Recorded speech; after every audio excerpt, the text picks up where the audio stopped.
हम सब क्रूस का चिन्ह लेते हैं। पिता, पुत्र और पवित्र आत्मा के नाम पर। हे स्वर्गीय पिता, हम आपको धन्यवाद देते हैं। धन्यवाद देते हैं आज का ये बहुत ही सुंदर सुंदर दिन दिया है प्रभु आपने। ये आराम का दिन है प्रभु। धन्यवाद देते हैं कि आप चाहते हैं कि हम हर घड़ी आपको याद करें, आपकी स्तुति करें, हर समय हर घड़ी आप ही के संग संग रहे, आपकी उपस्थिति में रहे। और प्रभु इसीलिए आपने अवसर हमको दिया है ताकि हम ये समय आपके साथ बिताएं, ताकि हम जाने आपको आपके वचनों के द्वारा। धन्यवाद देते हैं प्रभु कि जैसे ये 2 दिन से हम सीख रहे हैं आपका वचन, जो भी मन में दुविधाएं थी प्रभु, जो भी सवाल थे, उसका आप हमें उत्तर दे रहे हैं। और प्रभु धन्यवाद देते हैं कि जैसे जैसे हर एक की जरूरत है उसी के अनुसार प्रभु आप हमें गवाहियां याद दिला रहे हैं। उसी के अनुसार आप उदाहरण दे रहे हैं और उसी के प्रकार आप वचन भी प्रभु सिखा रहे हैं हमको।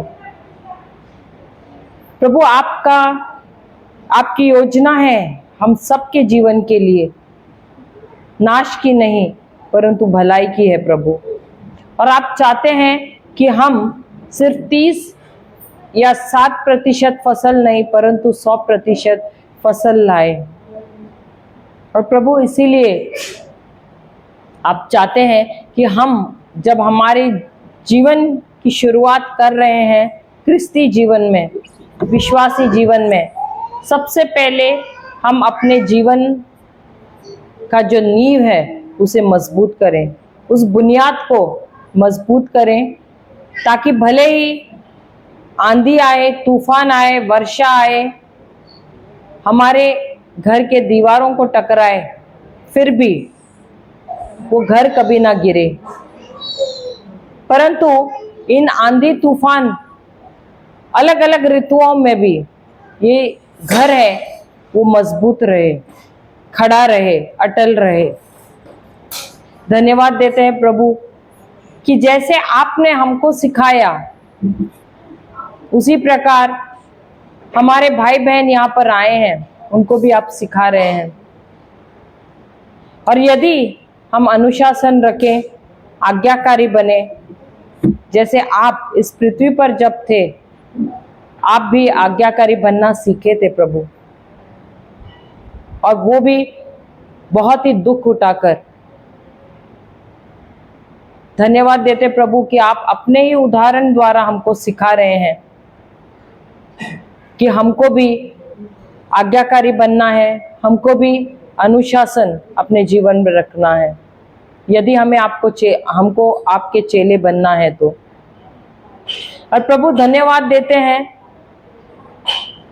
कि जो सब हम यहाँ पर बैठे हैं, भले ही हम यहाँ बैठे हैं, कभी कभी हमारी समस्याएं हमको पुकारती हैं विचारों के द्वारा, लेकिन प्रभु हम सब छोड़ के यहाँ पर आए हैं आपके चरणों में। तो प्रभु यहाँ पर कोई भी ऐसी दुष्ट आत्मा हमारा ध्यान भंग ना करे, हमें नींद न लाए, इसलिए मैं अधिकार लेती हूँ उन दुष्ट आत्माओं पर, गंदी आत्माओं पर, उन पर अधिकार लेती हूँ प्रभु यीशु के नाम से। उन्हें बांधती हूँ, उन्हें डांटती हूँ, उन्हें उखाड़ती हूँ यहाँ से प्रभु यीशु के नाम से, और उन्हें हुक्म देती हूँ कि जा समंदर में गिर जा और दोबारा यहाँ पर मत आना। और प्रभु हम धन्यवाद देते हैं कि जो कुछ भी आप यहाँ पर सिखा रहे हैं, हम सब आपने हमारे हृदयों को तैयार किया ताकि हम सब उसे ग्रहण कर सके। कोई भी ऐसा वचन ना हो जो बिना हम ग्रहण किए रहे। प्रभु धन्यवाद देते हैं कि आपका जो वचन है जीवित है, सक्रिय है, दुधारी तलवार से भी अधिक चौका है। और यही वचन प्रभु हमारे हृदय में समाए प्रभु, और वहीं पर अंकुरित हो जाए, ताकि वो वहाँ पर बढ़े और हमारे जीवन में फसल लाए।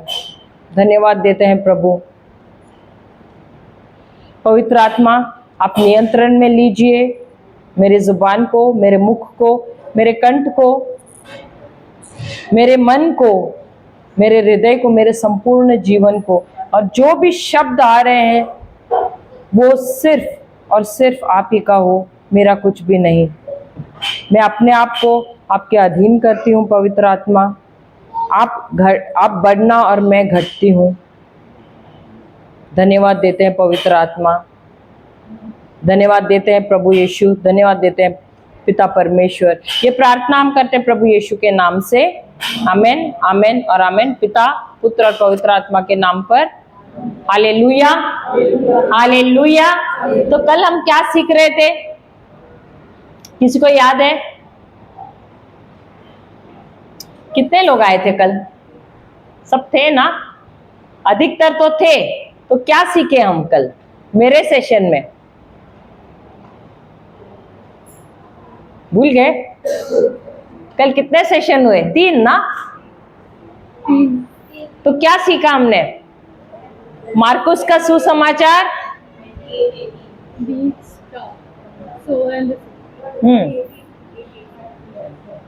मार्कुस का सुसमाचार 4था अध्याय।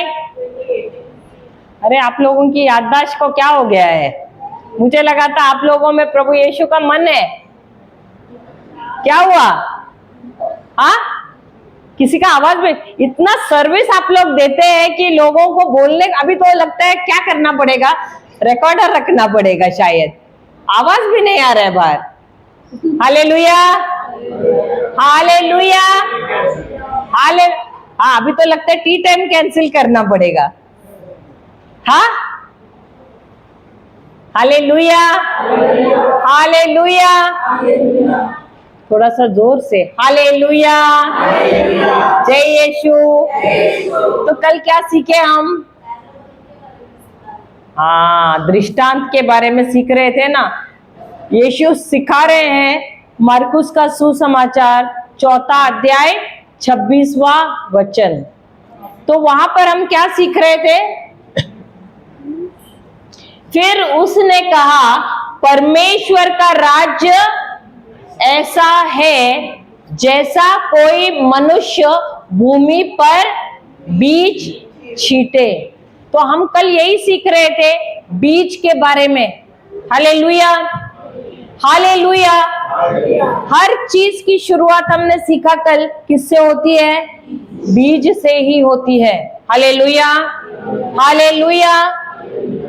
और ये बीज हर एक के पास है किसी ना किसी रूप में। हालेलुया, है कि नहीं? किसी के पास छोटा बीज है, किसी के पास बड़ा बीज है। और ये बीज क्या है? प्रभु का वचन है। हालेलुया।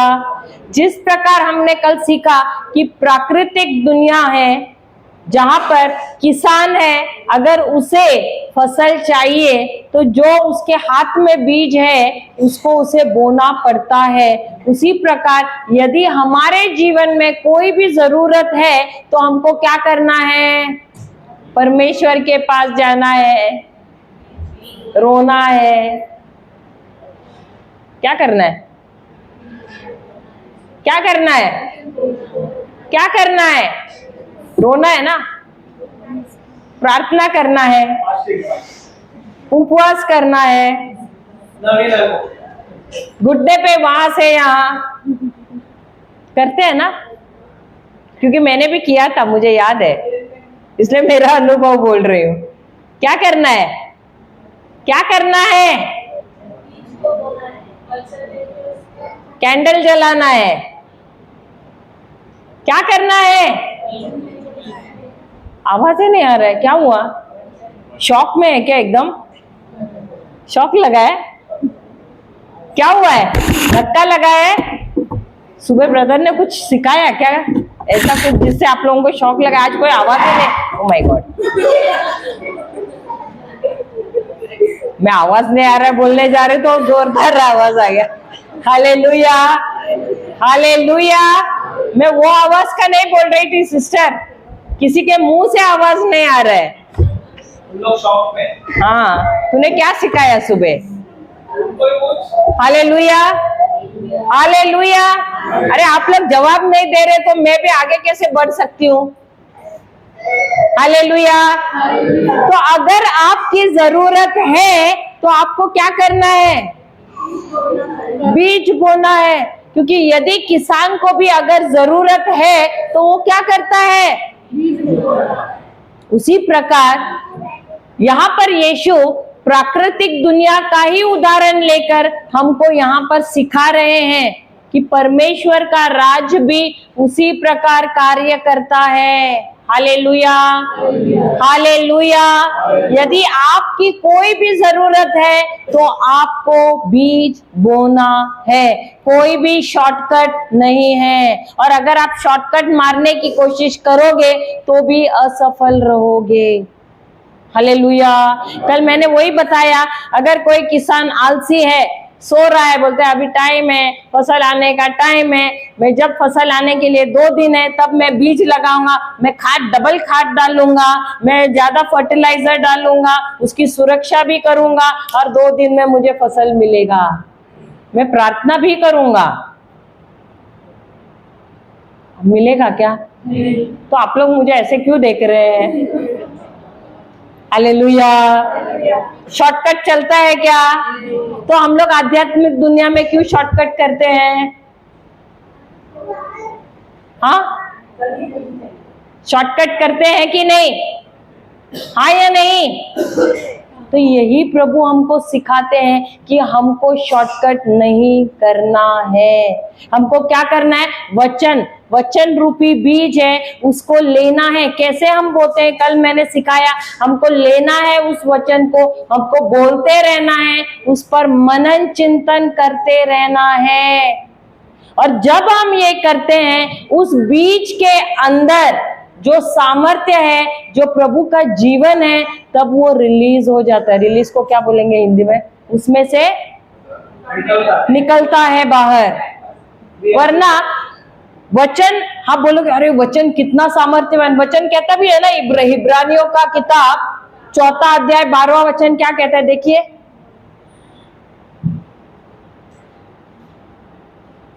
इब्रानियों का किताब 4 अध्याय Hebrews 4:12 क्या कहता है? क्योंकि परमेश्वर का वचन जीवित और प्रबल और हर एक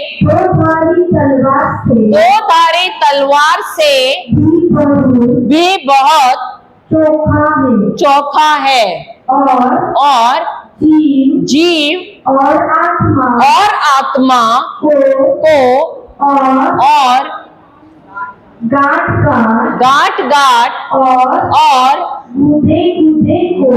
गूदे को अलग करके वार पार छेदता है और मन की भावनाओं और विचारों को जांचता है।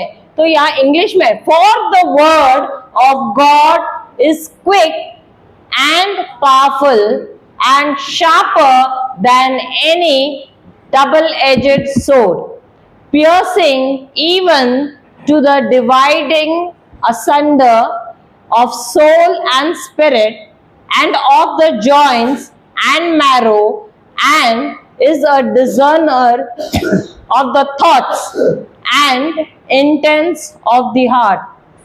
तो यहाँ पर वचन क्या कह रहा है? वचन, परमेश्वर का वचन कैसा है?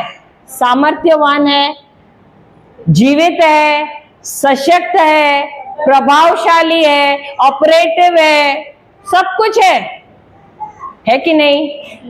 है कि नहीं? जब आप बाइबल में उसको देखते हो तो नजर आ रहा है क्या? एक्टिव है, जीवित दिख रहा है क्या? चलता है क्या? वो चल रहा है क्या? सांस ले रहा है क्या? हाँ, सक्रिय दिख रहा है क्या? दिख रहा है? तो आप जब पढ़ रहे हो वहां पर तो लिखा है, लेकिन क्या आपको चलते हुए दिख रहा है क्या? वो हिलते हुए दिख रहा है क्या? कार्य करते हुए दिख रहा है क्या? ये कहता है कि वो बहुत ही सामर्थ्यवान भी है, दुधारी तलवार के समान भी है, चोखा। लेकिन ये सारी चीजें आप अनुभव नहीं कर पाओगे यदि आप उस वचन को नहीं लोगे, उसको बोलोगे नहीं अपने मुंह से, उस पर मनन चिंतन नहीं करोगे, तब तक उसके अंदर जो सामर्थ्य है, उसके अंदर जो जीवन है, वो आप उसको कभी भी अनुभव नहीं कर पाओगे। हालेलुया। तो इतना सब सामर्थ्य है, उसके अंदर जो जीवन है वो वहां का वहां पर ही रहेगा, उस किताब के अंदर। और यही प्रभु कहते हैं कि यदि आपको फसल चाहिए तो सबसे पहले आपको क्या करना है? उस बीज को लेना है, उसको आपको बोना है। कहां पर? अपने हृदय में। कहां बोना है? अपने हृदय में। Hallelujah, hallelujah. मुझे याद आता है हमारे बाइबल क्लास, हमारे कुछ 2015-16 में हमारी एक बहन से मुलाकात हुई। तब हम जाते थे फादर अग्नेल्स में, वहां ब्रदर जॉनसन के साथ हम जाते थे, और वहां पर एक स्त्री, एक बहन है, उनसे हमारी मुलाकात हुई। उसके बाद हमारी बहुत अच्छी पहचान हुई, जान पहचान हुई, और वो अक्सर हमसे मिलती थी, बात भी करती थी। और ऐसे हुआ अचानक अभी 1.5-2 साल पहले उसके पैर का जो उंगली है, सबसे छोटी उंगली है, अचानक वहां से उसको दर्द होना शुरू हो गया। और इतना दर्द हो रहा था, मामूली सी बात थी, लेकिन शुरुआत में जब दर्द हो रहा था तो उसने उसको नजरअंदाज किया। और ऐसे हुआ कि इतना दर्द बढ़ गया कि वो सहन नहीं कर पाती थी, फोन करके हमको बोलती थी और रोना शुरू करती थी। वचन में तो बहुत ही थी, वो भी उसने बाइबल कोर्स वगैरह सब कुछ किया है, तो वचन और सब आता है उसको। लेकिन जब ये उसकी परिस्थिति हुई, जब बीमारी आई उसके शरीर में, वो सहन नहीं कर पाई। और हर एक दिन, या एक दिन छोड़ के एक दिन, हर उसका फोन रहता था। तो हम उसको बोलते भी थे। पहले तो उसको बोला शायद अक्षमा है उसके वजह से, तो तुम क्षमा पश्चाताप, उसमें भी उसको ये किया। और हम तो सोचते थे कि वो बहुत ही वचनों में, वैसे तो है वो, लेकिन हमको मालूम नहीं कि सचमुच वो मनन चिंतन करती है कि नहीं वचन में। तो उसको बोलने लगे कि ये वचन लेना और इसके ऊपर तुम मनन चिंतन करना। लेकिन फिर भी जब वो डॉक्टर, सहन नहीं हुआ, सबसे पहले तो बोल रही थी मैं डॉक्टर के पास नहीं जाऊंगी, लेकिन उसके पति आए और उन्होंने कहा कि नहीं, तुम्हें, पति और फैमिली वचन में नहीं है, लेकिन उन्होंने जोर जबरदस्ती करके उनको एडमिट किया हॉस्पिटल में। जब हॉस्पिटल में एडमिट किया तो डॉक्टर भी नहीं समझ पा रहा है कि क्या बीमारी है। कभी कह रहे हैं डायबिटीज हाई हुआ है, कभी और कुछ बीमारी है, हर एक दिन अलग अलग बीमारी है, उसका चेकअप हो रहा है, बीमारी का कुछ नाम नहीं, सब हर दिन अलग अलग बीमारी का नाम बोल रहे हैं। फिर फाइनली एक बीमारी का बोला नहीं, जो सचमुच ये बीमारी है करके, तो बोला ठीक है करके। फिर उसको, वो हमको फोन करती थी, हम उस पर प्रार्थना भी करती, थोड़ा उसको राहत भी मिलता था, दवाई भी खाती थी। फिर ऐसे हुआ कि उसको हमने बोला कि तुमको वचन पे मनन चिंतन करना पड़ेगा, क्योंकि ये तुम्हारा पर्सनल युद्ध है। हम कितना आपके ऊपर प्रार्थना करें, कोई किसके ऊपर, देखो जो है हम अपना विश्वास से उनके ऊपर प्रार्थना कर रहे हैं, हम अधिकार ले रहे हैं, लेकिन उसका खुद का कितना विश्वास है या कितना वो समय बिताती है। बोल तो रही है कि बिताती हो, लेकिन हमको मालूम नहीं कितना समय बिताती है। तो उनको हमने फर्मली बोला कि तुमको समय बिताना पड़ेगा वचन में और मनन चिंतन करना पड़ेगा। फिर उसने 1 पेत्रस लिया, 2 अध्याय 24वां वचन, और लिया, और उस पर वो मनन चिंतन करने लगी। वो कभी कभी बोलती थी फोन करके, अरे आज मुझे बहुत अच्छा लगा, और शाम तक वापस डम, सीधा नीचे आ जाती थी, वापस रोना चालू, ऐसा हो जाता था। तो उसको बांधना पड़ता था हमको बार बार वचन के द्वारा। उसको फिर बोला तुमको ये एक ही वचन लेना है, एक ही वचन को लो, उसको जब तक तुमको नहीं रिजल्ट मिलता है उस पर मनन चिंतन करना है। और जैसा देखो, जब, और मनन चिंतन करना क्यों जरूरी है, क्योंकि देखो जिस प्रकार जब हम बीज को जमीन में डालते हैं, जब बीज को जमीन में डालते हैं तो बीज के अंदर उसको जमीन के अंदर क्यों डालते हैं? क्योंकि उस बीज के अंदर जीवन है, उस बीज के अंदर सामर्थ्य है, जो अगर उसको हम टेबल पे रखेंगे, अलमारी में रखेंगे, हमारे हाथ में भी रखेंगे, वो उसके अंदर जो जीवन है वो बाहर नहीं आएगा। सालों साल आप रखो, उसके अंदर कितना भी सामर्थ्य है वो बाहर नहीं निकलेगा जब तक उसको जमीन में नहीं डालते हैं। परमेश्वर ने उस बीज को ऐसे बनाया है कि उसको हमें जमीन में ही डालना है, तब वो क्रियाशील होता है। उसी प्रकार ये जो बीज है परमेश्वर का वचन, जब तक हम उस पर मनन चिंतन नहीं करते हैं, उसको अपने आप से नहीं बोलते, उस पर कल्पना नहीं करते हैं, तब तक जो जीवन उस बीज के अंदर है, जो सामर्थ्य परमेश्वर का, देखो वो जीवन भी परमेश्वर का ही है, क्योंकि वचन किसका है? परमेश्वर का है। सामर्थ्य भी किसका है? परमेश्वर का ही है। तो वो जो बीज के अंदर है वो रिलीज होना जरूरी है, और तभी वो वचन जो है कार्य करता है हमारे जीवन में, और हमारे जीवन में वो सारी चीजें लाता है। हालेलुया। ये बहन ने रात को बैठी एक दिन और वो करने लगी उस वचन पर मनन चिंतन। वैसे तो रोज कर रही थी, लेकिन उस दिन बोलने लगी कि मैं बैठकर उस पर बहुत सोचने लगी, मनन चिंतन करने लगी, और अचानक ऐसे लगा कि प्रभु यीशु खुद मेरे सामने खड़े हैं।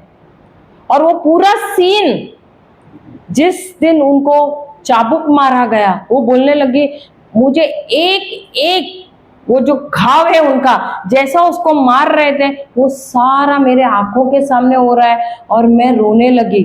मुझे सब दिख रहा है, जैसे मैं ये वचन पर मनन चिंतन कर रही हूँ, मैं अनुभव कर रही हूँ, मैं देख रही हूँ, जैसे कि मेरे सामने हो रहा है, साक्षात प्रभु यीशु को मार रहे हैं। हर एक घाव मुझे नजर आ रहा है, एक एक चाबुक जो मार रहे हैं उनको, जब वो चाबुक खींच रहे हैं उनका चमड़ा फट रहा है। बोलते मुझे हर एक वो चाबुक नजर आ रहा है जो उनपे मार रहे हैं।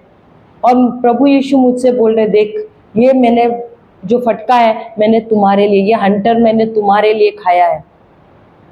हर एक हंटर खाते हुए उसको बोल रहे, ये देख के मैंने तेरे लिए खाया है। और वो रोती जा रही है, रोती जा रही है, रोती जा रही है। दूसरे दिन उसने सुबह उठकर सबसे पहले कॉल किया और बोला, मालूम है जो आप लोगों ने कहा मुझे कि मनन चिंतन करो, पहले मैं बोल रही थी क्या मनन चिंतन करना, अभी कितने सालों से है वो वचन में, लेकिन कभी भी मनन चिंतन नहीं हो रहा था। लेकिन जब उसने वो शब्द लिया, जो वचन लिया प्रभु का, उस पर मनन चिंतन करने लगी, उसने देखा कि प्रभु यीशु ने क्या किया है उसके लिए। देखो हम क्यों बोलते हैं, क्योंकि उस वचन के अंदर जो प्रकाशना है वो आपको, हमारा जो प्रकाशना हमको जो प्रभु देता है वो अलग है, आपको जो प्रभु देता है प्रकाशना या रेवलेशन बोलते हैं वो अलग है। हर एक को प्रभु देता है वो अलग रेवलेशन होता है। ऐसा नहीं कि जो मुझे दिया है वही सही है, तुमको दिया होगा, नहीं, हर एक को प्रभु अलग अलग आपका जो जरूरत है उसके अनुसार आपको देगा। तो जो उसने उस दिन अनुभव किया, वो बोल रही है उसके बाद वो बीमारी, भले कभी कभी बोलते हैं लक्षण आ रहे हैं, लेकिन वो बीमारी बोलते हैं उसको, वो बीमारी कभी मुझ पर नियंत्रण नहीं ले पा रही है। क्यों? क्योंकि अब मुझे मालूम है, मैंने अनुभव किया है कि जो वो वचन कह रहा था वैसा ही मैंने देखा। कैसे देखा? अपने काल्पनिक आंखों से मैंने देखा, जैसे कि सचमुच वो मेरे सामने हो रहा है। देखो हम बाइबल पढ़ते हैं, लेकिन जब हम बाइबल पढ़ते हैं, मुझे मालूम नहीं आप लोग कैसे पढ़ते हैं। कभी मैं भी जब शुरू किया था तो मुझे ना ऐसा रेस था, कभी खत्म करूं, कभी खत्म करूं, कभी खत्म करूं। तो मैं जब पढ़ रही थी बाइबल, तो एक दिन मैंने प्रभु से कहा कि प्रभु, मैं तो बहुत लोगों को ऐसे सुना है कि आप जब हम बाइबल पढ़ते हैं ना तो आप हमसे बात करते हैं, और तो ये मैं अनुभव करना चाहती हूँ। और जब मैंने दूसरे ही घड़ी जब मैंने शुरू किया बाइबल पढ़ने को, जब मैं पहला वाक्य पढ़ रही हूँ उससे आगे ही नहीं जा रही हूँ। क्यों? क्योंकि आप प्रभु मेरे साथ बात कर रहे हैं। फिर बाद में मैं बोला, देखा आधा एक घंटा हो गया, अरे मैं तो फर्स्ट लाइन पे हूँ। फिर मैंने क्या किया, खत्म करना है ना। फिर उसके बाद मैं बोल रहा, अरे प्रभु आप मेरे से बात नहीं कर रहे, लेकिन प्रभु बोल रहे तुम्हें खत्म करना है ना, खत्म करने की जल्दी है ना, तो मैं बात कैसे करूं तुम्हारे साथ। हालेलुया। क्या हम लोग वैसे ही करते हैं? बाइबल पढ़ने का रेस लगा रहता है, खत्म करूं। कोई कोई बोलते मैंने 20 बार पढ़ा साल में, होता है कि नहीं? लेकिन पढ़ा, लेकिन क्या मुझे प्रकाश ना मिला जो मैं पढ़ रही हूं? क्योंकि जो मैं पढ़ रही हूं, जब मैं पढ़ रही हूं, देखो अगर प्रभु आपके साथ बात कर रहे हैं ना, आपको आगे भागने नहीं देगा। वो बोलेगा पहले इसमें जो है ना, वो उसका रहस्य तो मैं तुम्हें बताऊं। उस बहन ने उस दिन अनुभव किया कि प्रभु क्या कहना चाहते हैं, और उसके बाद वो एक्चुअली चल के नहीं जा पाती थी, लेकिन उसके बाद वो बोलने लगी कि मैं अपने ऑफिस को, मैं स्टेशन से मैं चल के, उसको ट्रेन से ट्रैवल करना है, लेकिन वहां से वो हाफते हाफते जाती थी कभी भी, और रोते रोते भी जाती थी क्योंकि चल नहीं पाती थी। लेकिन जिस दिन उसको प्रभु ने बताया कि उन्होंने क्या किया है उस वचन के द्वारा उनके लिए, उसके बाद वो बोलती है मैं जब चल के जाती हूँ कभी भी मुझे, मेरा दिल इतना जोर जोर से धड़कता नहीं था, मैं हाफती नहीं थी, लेकिन मेरा लाइफ नॉर्मल हो गया। जैसे मैं पहले जीती थी वैसे मैं दोबारा शुरू हुआ। Hallelujah, hallelujah. तो ये जो बीमारी है उसका नामो निशान निकल गया, लेकिन अभी भी कभी कभी उनको लक्षण आते हैं, ऐसे नहीं कि नहीं। देखो युद्ध रहेगा, हम नहीं कहते कि युद्ध नहीं रहेगा। युद्ध कब खत्म होता है पता है? कब? किसको युद्ध नहीं चाहिए जीवन में? हाथ ऊपर करो। कोई नहीं? अरे सबको युद्ध चाहिए, कोई नहीं चाहता है कि युद्ध ना रहे। ऐसा है कोई? मैं आइडिया बता दूं, ऐसे करो 10 मिनट या आधे घंटे के लिए ऐसे बैठो, मुंह बंद करो और नाक भी ऐसे, क्या होगा? क्या होगा?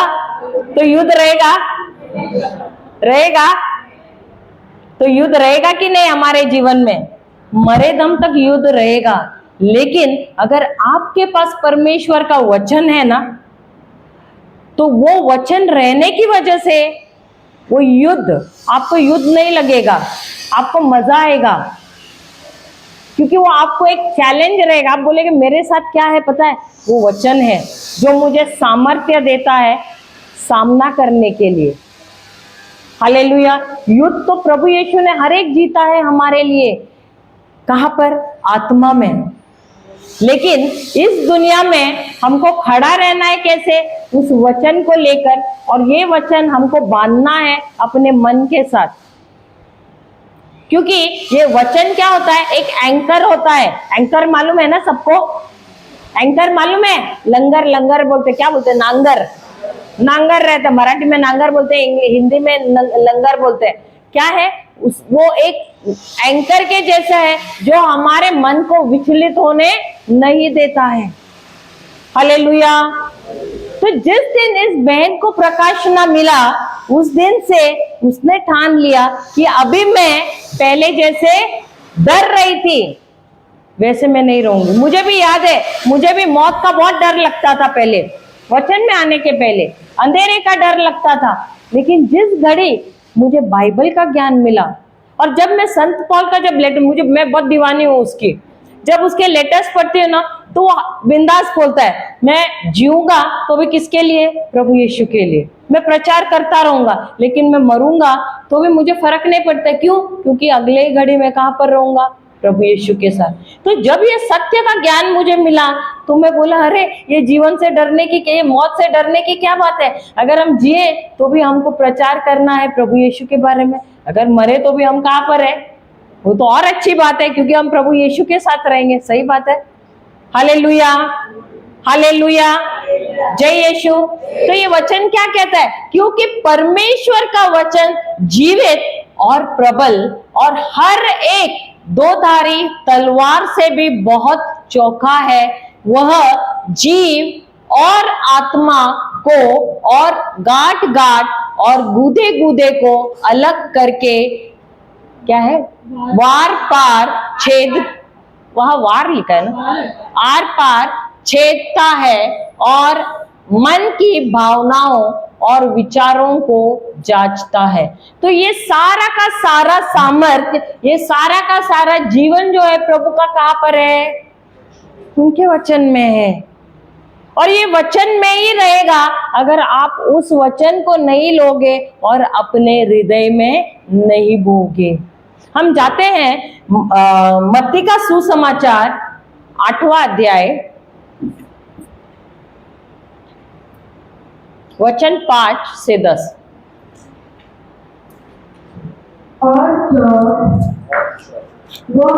और जब वह कफरनहूम में, क्या हुआ?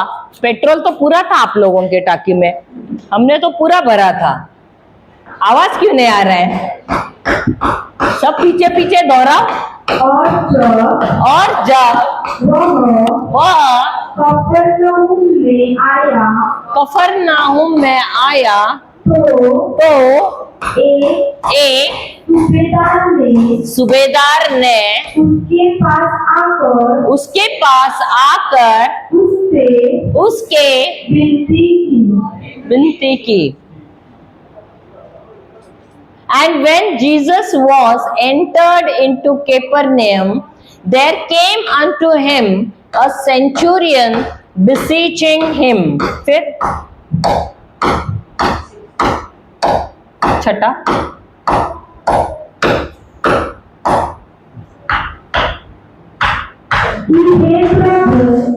कि हे प्रभु मेरा सेवक घर में चोले का मारा बहुत दुखी पड़ा है। And saying, Lord, my servant lieth at home, sick of the palsy, grievously tormented. उसने उससे कहा मैं आकर उसे चंगा करूंगा। And Jesus said unto him, I will come and heal him. सूबेदार ने उत्तर दिया कि हे प्रभु मैं इस योग्य नहीं कि तू मेरी छत के तले आए, पर केवल मुख से कह दे तो मेरा सेवक चंगा हो जाएगा। The centurion answered and said, Lord, I am not worthy that thou shouldest come under my roof, but speak the word only, and my servant shall be healed. फिर क्योंकि मैं भी पराधीन मनुष्य हूँ और सिपाही मेरे हाथ में है। और जब एक से कहता हूँ जा तो वह जाता है और दूसरे को कि आ तो वह आता है और अपने दास से कहता हूँ कि यह कर तो वह करता है। For I am a man under authority, having soldiers under me, and I say to this man, go, and he goes, and another, come, and he comes, and to my servant, do this, and he does it.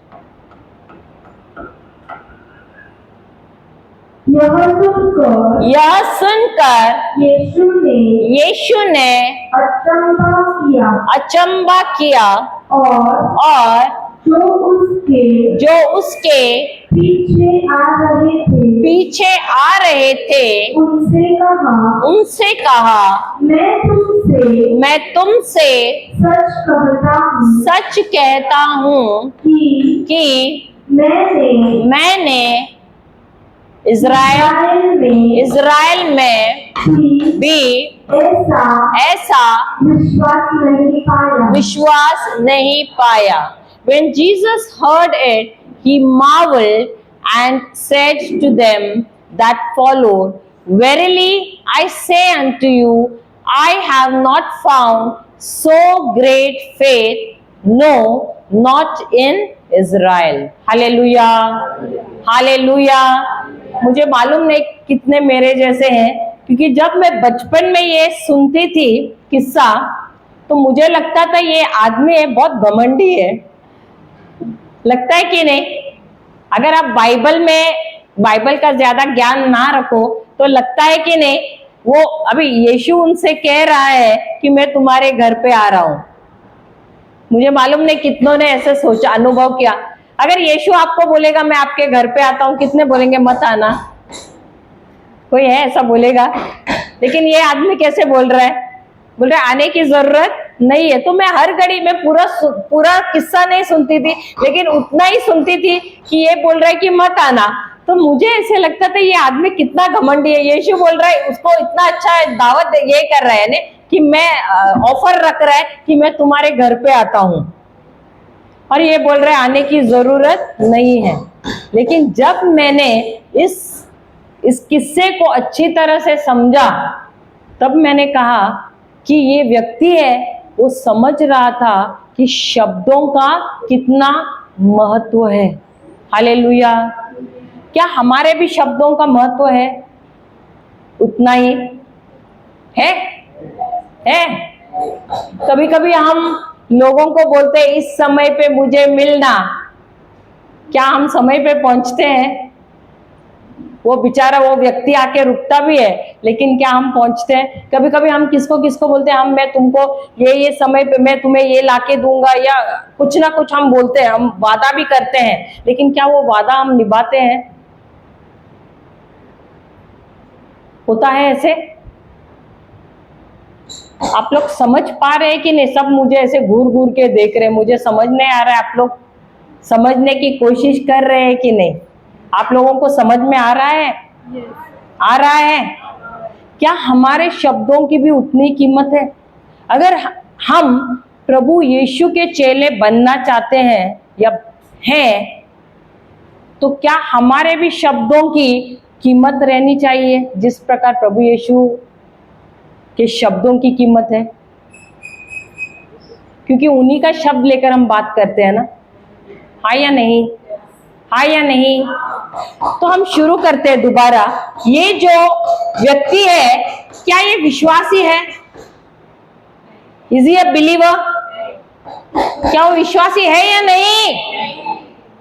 कितने कहते हैं है या नहीं? हाथ ऊपर कीजिए है तो। Is he a believer? नहीं, ये विश्वासी नहीं है, क्योंकि ये रोमन सूबेदार है। रोमन्स को हिंदी में रोमियो बोलते हैं ना। रोमियो का सूबेदार है, और रोमन्स वो लोग अविश्वासी थे। लेकिन ये व्यक्ति अविश्वासी होते हुए भी वो किसके पास आता है? और आता भी किसके लिए है? उसके बेटे के लिए, उसके सेवक के लिए आता है। हालेलुया। तो ये बताता है कि वह भले ही ऊंचे पद पर है, लेकिन वो हर एक अपने सेवक के ऊपर उसका ध्यान है। हालेलुया। और अपने सेवक की वजह से वो कहाँ आता है? प्रभु यीशु के पास आता है। क्यों? शायद उसने भी प्रभु यीशु के बारे में सुना है कि ये चिन्ह चमत्कार करते हैं, चंगाइयां करते हैं। Hallelujah, hallelujah. अब ये जो सूबेदार है, उस जमाने में उनके अंदर 100 या 100 से अधिक सैनिक काम करते थे। Hallelujah, hallelujah. और उनको ट्रेनिंग दी जाती थी। जैसे कि आजकल भी अगर कोई मिलिट्री में जा रहा है, नेवी में जा रहा है, उनका ट्रेनिंग होता है कि नहीं? होता है। उनका ट्रेनिंग बहुत आसान होता है ना। सुबह आराम से 10 बजे उठना है। कल ब्रदर गणेश भी बता रहे थे, सही बात है। हाँ, आराम से उठो, आराम से एक्सरसाइज करो, जितना चाहिए उतना। हाँ, ऐसा है क्या? बहुत कड़ी मेहनत करवानी पड़ती है ना उन लोगों से। क्यों? क्योंकि वो लोग दुष्ट हैं। वो चाहते हैं कि ये बीमार पड़े या इनको तकलीफ दे, ऐसे इसके लिए। किस लिए? ताकि ये टफ हो जाए, ताकि हर कोई मुसीबत का सामना कर सके, शत्रुओं का सामना कर सके। हालेलुया। मुझे याद है हमारे बाइबल क्लास में एक बच्चा था, कुछ 9वीं में। उसकी माँ हर घड़ी उसका शिकायत करती थी कि ये हमको उल्टा जवाब देता है और बहुत शरारती है और ऐसा सब। और फिर उन्होंने क्या किया, 9वीं जस्ट उसका पास हो गया तो उन्होंने कहा इसको थोड़ा सा डिसिप्लिन में लाना है, तो पूना में वो मिलिट्री को चेयर रहता है ना, कैंप, वहां पर उसको डाल दिया ट्रेनिंग के लिए, कम से कम सुधर तो जाए। घर पे रहेगा तो लाड प्यार की वजह से बिगड़ गया था। अब उन्होंने उसको उधर छोड़कर आए और कभी कभार मिलने जाते थे। अब ये लड़के का क्या हो जाएगा, घर पर पूरा लाड प्यार था, इससे बिगड़ गया था। अब जो उसको वहां पर रखा, वो लड़के से इतनी कड़ी मेहनत करवा रहे थे, वो लोग एक्सरसाइज करवा रहे थे, सब कुछ पूरा डिसिप्लिन में था और आज्ञा का पालन भी करना था उनको, जो जो बोल रहे हैं उसके अनुसार करना है। शायद 1.5 या 2 महीने के लिए वहां पर डाला। बीच बीच में कभी मम्मी डैडी मिलने जाते तो ये बच्चे को बहुत गुस्सा आता था उस समय, शुरुआत में जब जाते थे। लेकिन 2 महीने के बाद वो लड़के के अंदर इतना बदलाव आया। जब वो 10वीं में गया, वो लड़का बहुत ही, बोलते हैं ना, डिसिप्लिन में आया वो लड़का और बहुत ही आज्ञाकारी बच्चा बना। हालेलुया। और आज वो लड़का पायलट बन गया है। यूएस में शायद वो जाने वाला था, जब हमने लास्ट उसके बारे में सुना था, मुझे मालूम नहीं गया है कि नहीं, लेकिन पायलट बन गया है।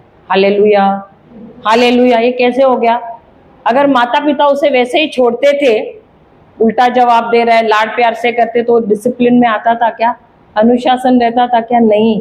लेकिन माँ बाप ने सही समय पर उसको डाला, कहाँ पर? मिलिट्री कैंप में, सिर्फ ट्रेनिंग के लिए, थोड़े समय के लिए, ताकि ये लड़का डिसिप्लिन में आ जाए। हालेलुया। तो जो चीज हम अपने घर पे नहीं कर पाते हैं, कभी कभी जब उनको अलग जगह पे जाके रखते हैं जहाँ डिसिप्लिन हो जाए, बच्चे बराबर डिसिप्लिन में आ जाते हैं। वैसे ही यहाँ पर हम देखते हैं, इस सूबेदार के नीचे बहुत सारे सैनिक हैं। और जब यीशु क्या कहता है, वो आता है यीशु के पास और कहता है कि मेरा ये सेवक है, वो बीमार है। तो यीशु क्या कहता है, देखें 6, हे प्रभु मेरा सेवक घर में लकवा रोग से बहुत दुखी पड़ा है। उसने उससे कहा, मैं आकर उसे चंगा करूंगा। सूबेदार ने उत्तर दिया, हे प्रभु मैं इस योग्य नहीं कि तू मेरे छत के तले आए, परंतु केवल मुख से ही कह दे तो मेरा सेवक चंगा हो जाएगा। क्योंकि मैं भी पराधीन मनुष्य हूँ और सिपाही मेरे अधीन है। जब मैं एक से कहता हूँ जा, तो वह जाता है और दूसरे से आ, तो वह आता है।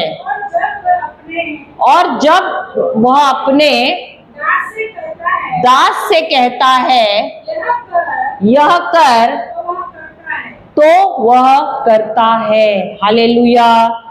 तो इसका यह मतलब है कि ये जो सूबेदार है, उसको मालूम है कि उसके शब्द में सामर्थ्य है कि नहीं? उसके शब्द में अधिकार है। क्यों? क्योंकि जब वो बोलता है, उसके बोलने से ही सिपाही क्या करता है, जब वो जा बोलता है तुरंत उठ के जाता है। उस जमाने में जब सैनिक अगर अधिकारी ने अगर कुछ भी कहा और उन्होंने उसका पालन नहीं किया, तो उनको मार भी डाला जाता था। Hallelujah, hallelujah.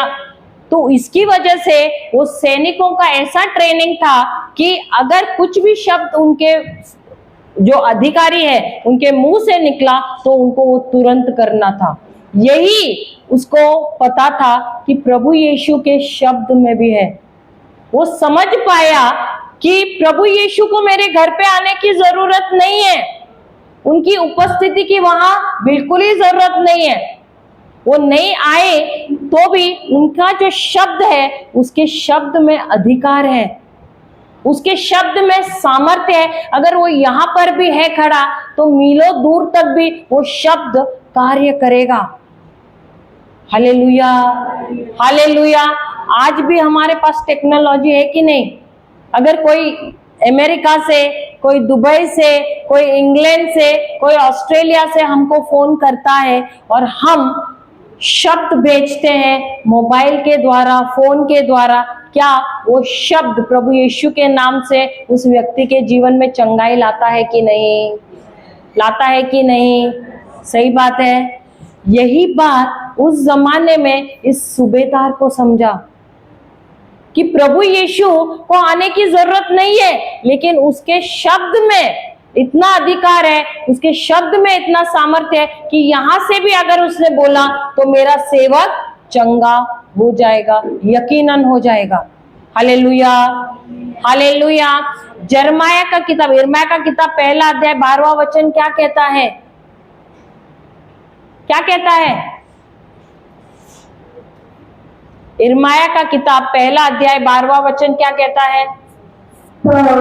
तब यहोवा ने मुझसे कहा तुझे ठीक दिखाई पड़ता है क्योंकि मैं अपने वचन को पूरा करने के लिए जागरूक हूँ।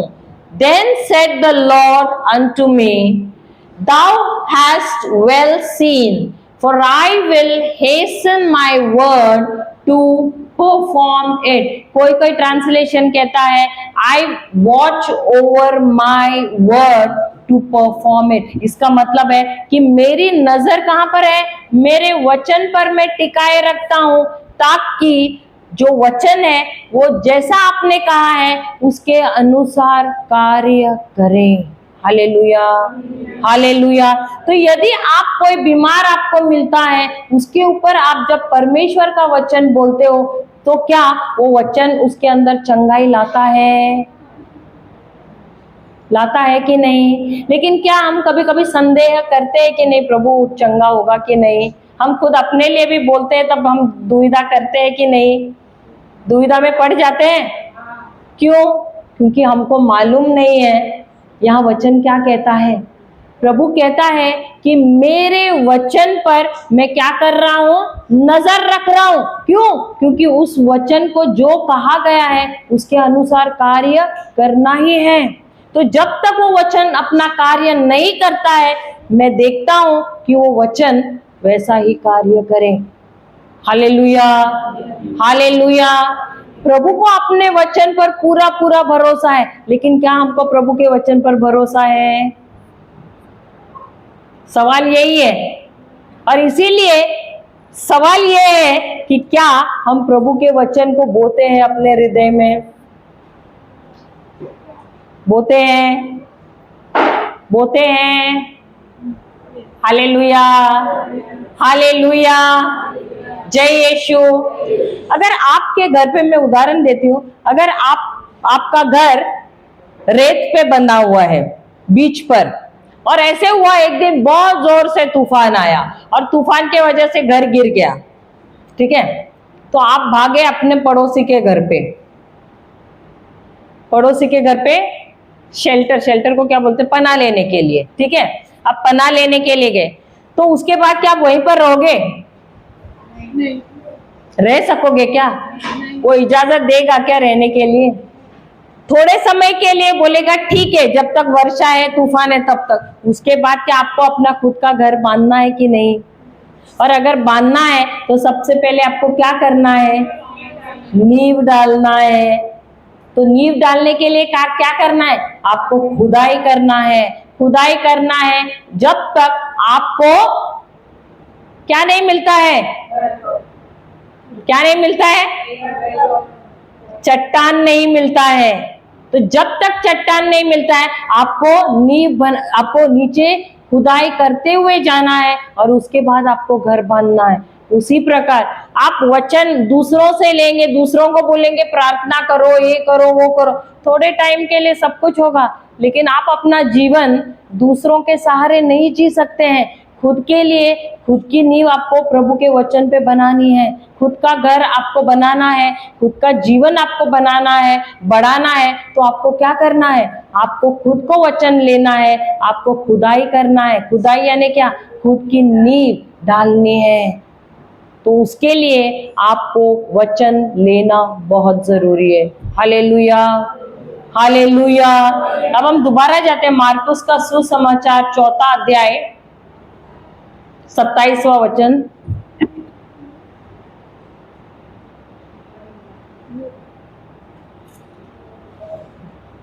और रात को सोए ऐसा करते 26 से लगा, नहीं तो इनको कनेक्शन नहीं मिलेगा।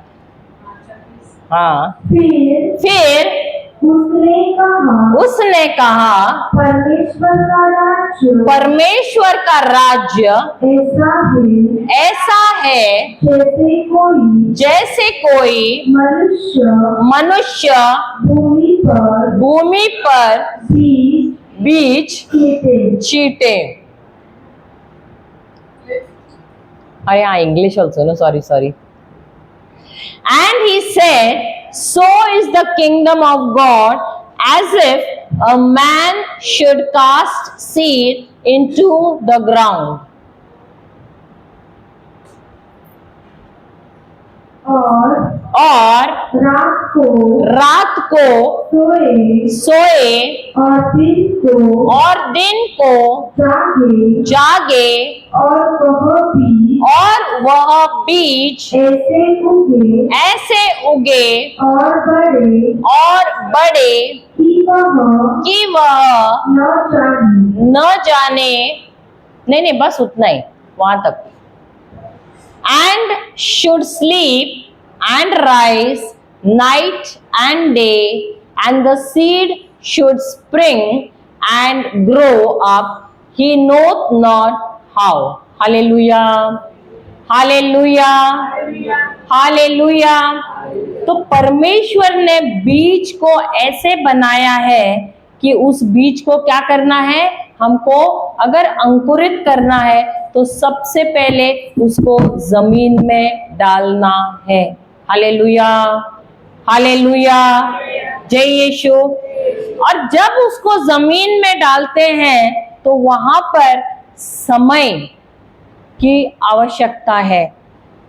अंकुरित वो जो बीज है और फसल दोनों के बीच में कुछ तो एक बात है, वो क्या है? समय। Hallelujah, hallelujah. और यही पर है जहां पर बहुत से लोग हैं हार मान जाते हैं, बहुत से लोग हैं जो निराश हो जाते हैं, हताश हो जाते हैं, क्योंकि लोगों के अंदर क्या नहीं है? धीरज नहीं है। परमेश्वर ने बीज को ऐसे बनाया है कि जब उस बीज को हम बोते हैं जमीन में, उस बीज को उस जमीन के अंदर रहना है। अगर हम उस बीज को जमीन के अंदर रहने नहीं देंगे, आपने देखा है कभी कभी आप आते हैं, हम बोलते हैं ये वचन आपको, आप समस्या बताते हैं तो हम आपको उसके आधार पर वचन देते हैं। फिर आप बोलोगे कितना बार बोलना है? 10 बार, 20 बार। फिर बाद में फोन करो, मैंने 20 बार बोला, कुछ भी नहीं हुआ। होता है, यहाँ पर नहीं होता है, लेकिन जो हमारे पहले जो स्टूडेंट्स है वो बोलते थे। Hallelujah, hallelujah. होता है कि नहीं? होता है कि नहीं? आप लोगों ने शायद अनुभव नहीं किया, आप लोग बहुत ईमानदारी लोग हैं लगता है। किया है?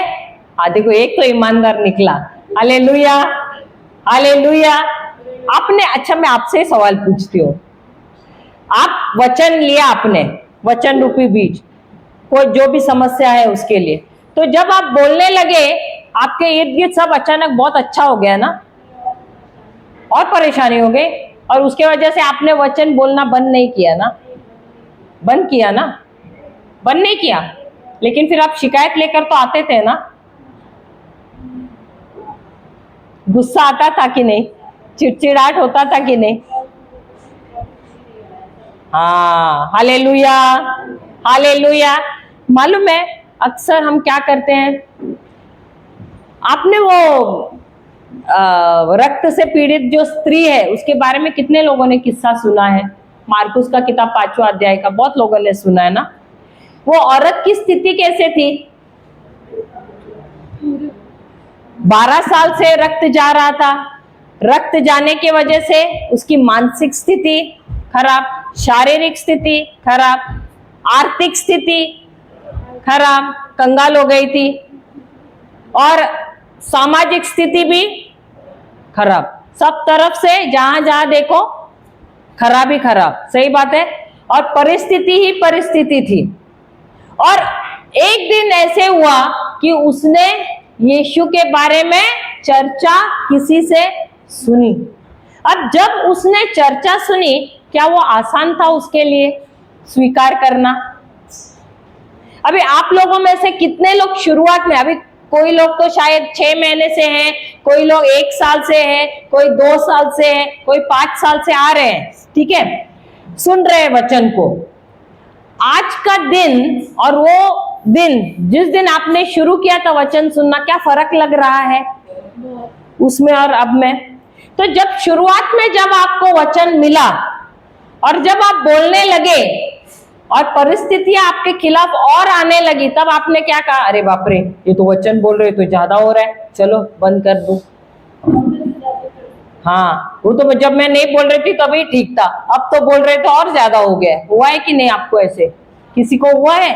कोई कोई तो बोलना भी बंद कर दिया है। सही बात है, होता है कि नहीं? या तो कोई कोई तो बहुत ज्यादा होशियार है, अगर शरीर में दर्द है तो बोल रहे हैं अरे दर्द तो है, हो तो रहा है, फिर वापस बोल रहे हैं फिर भी अरे हाँ दर्द तो अभी भी है। होता है कि नहीं?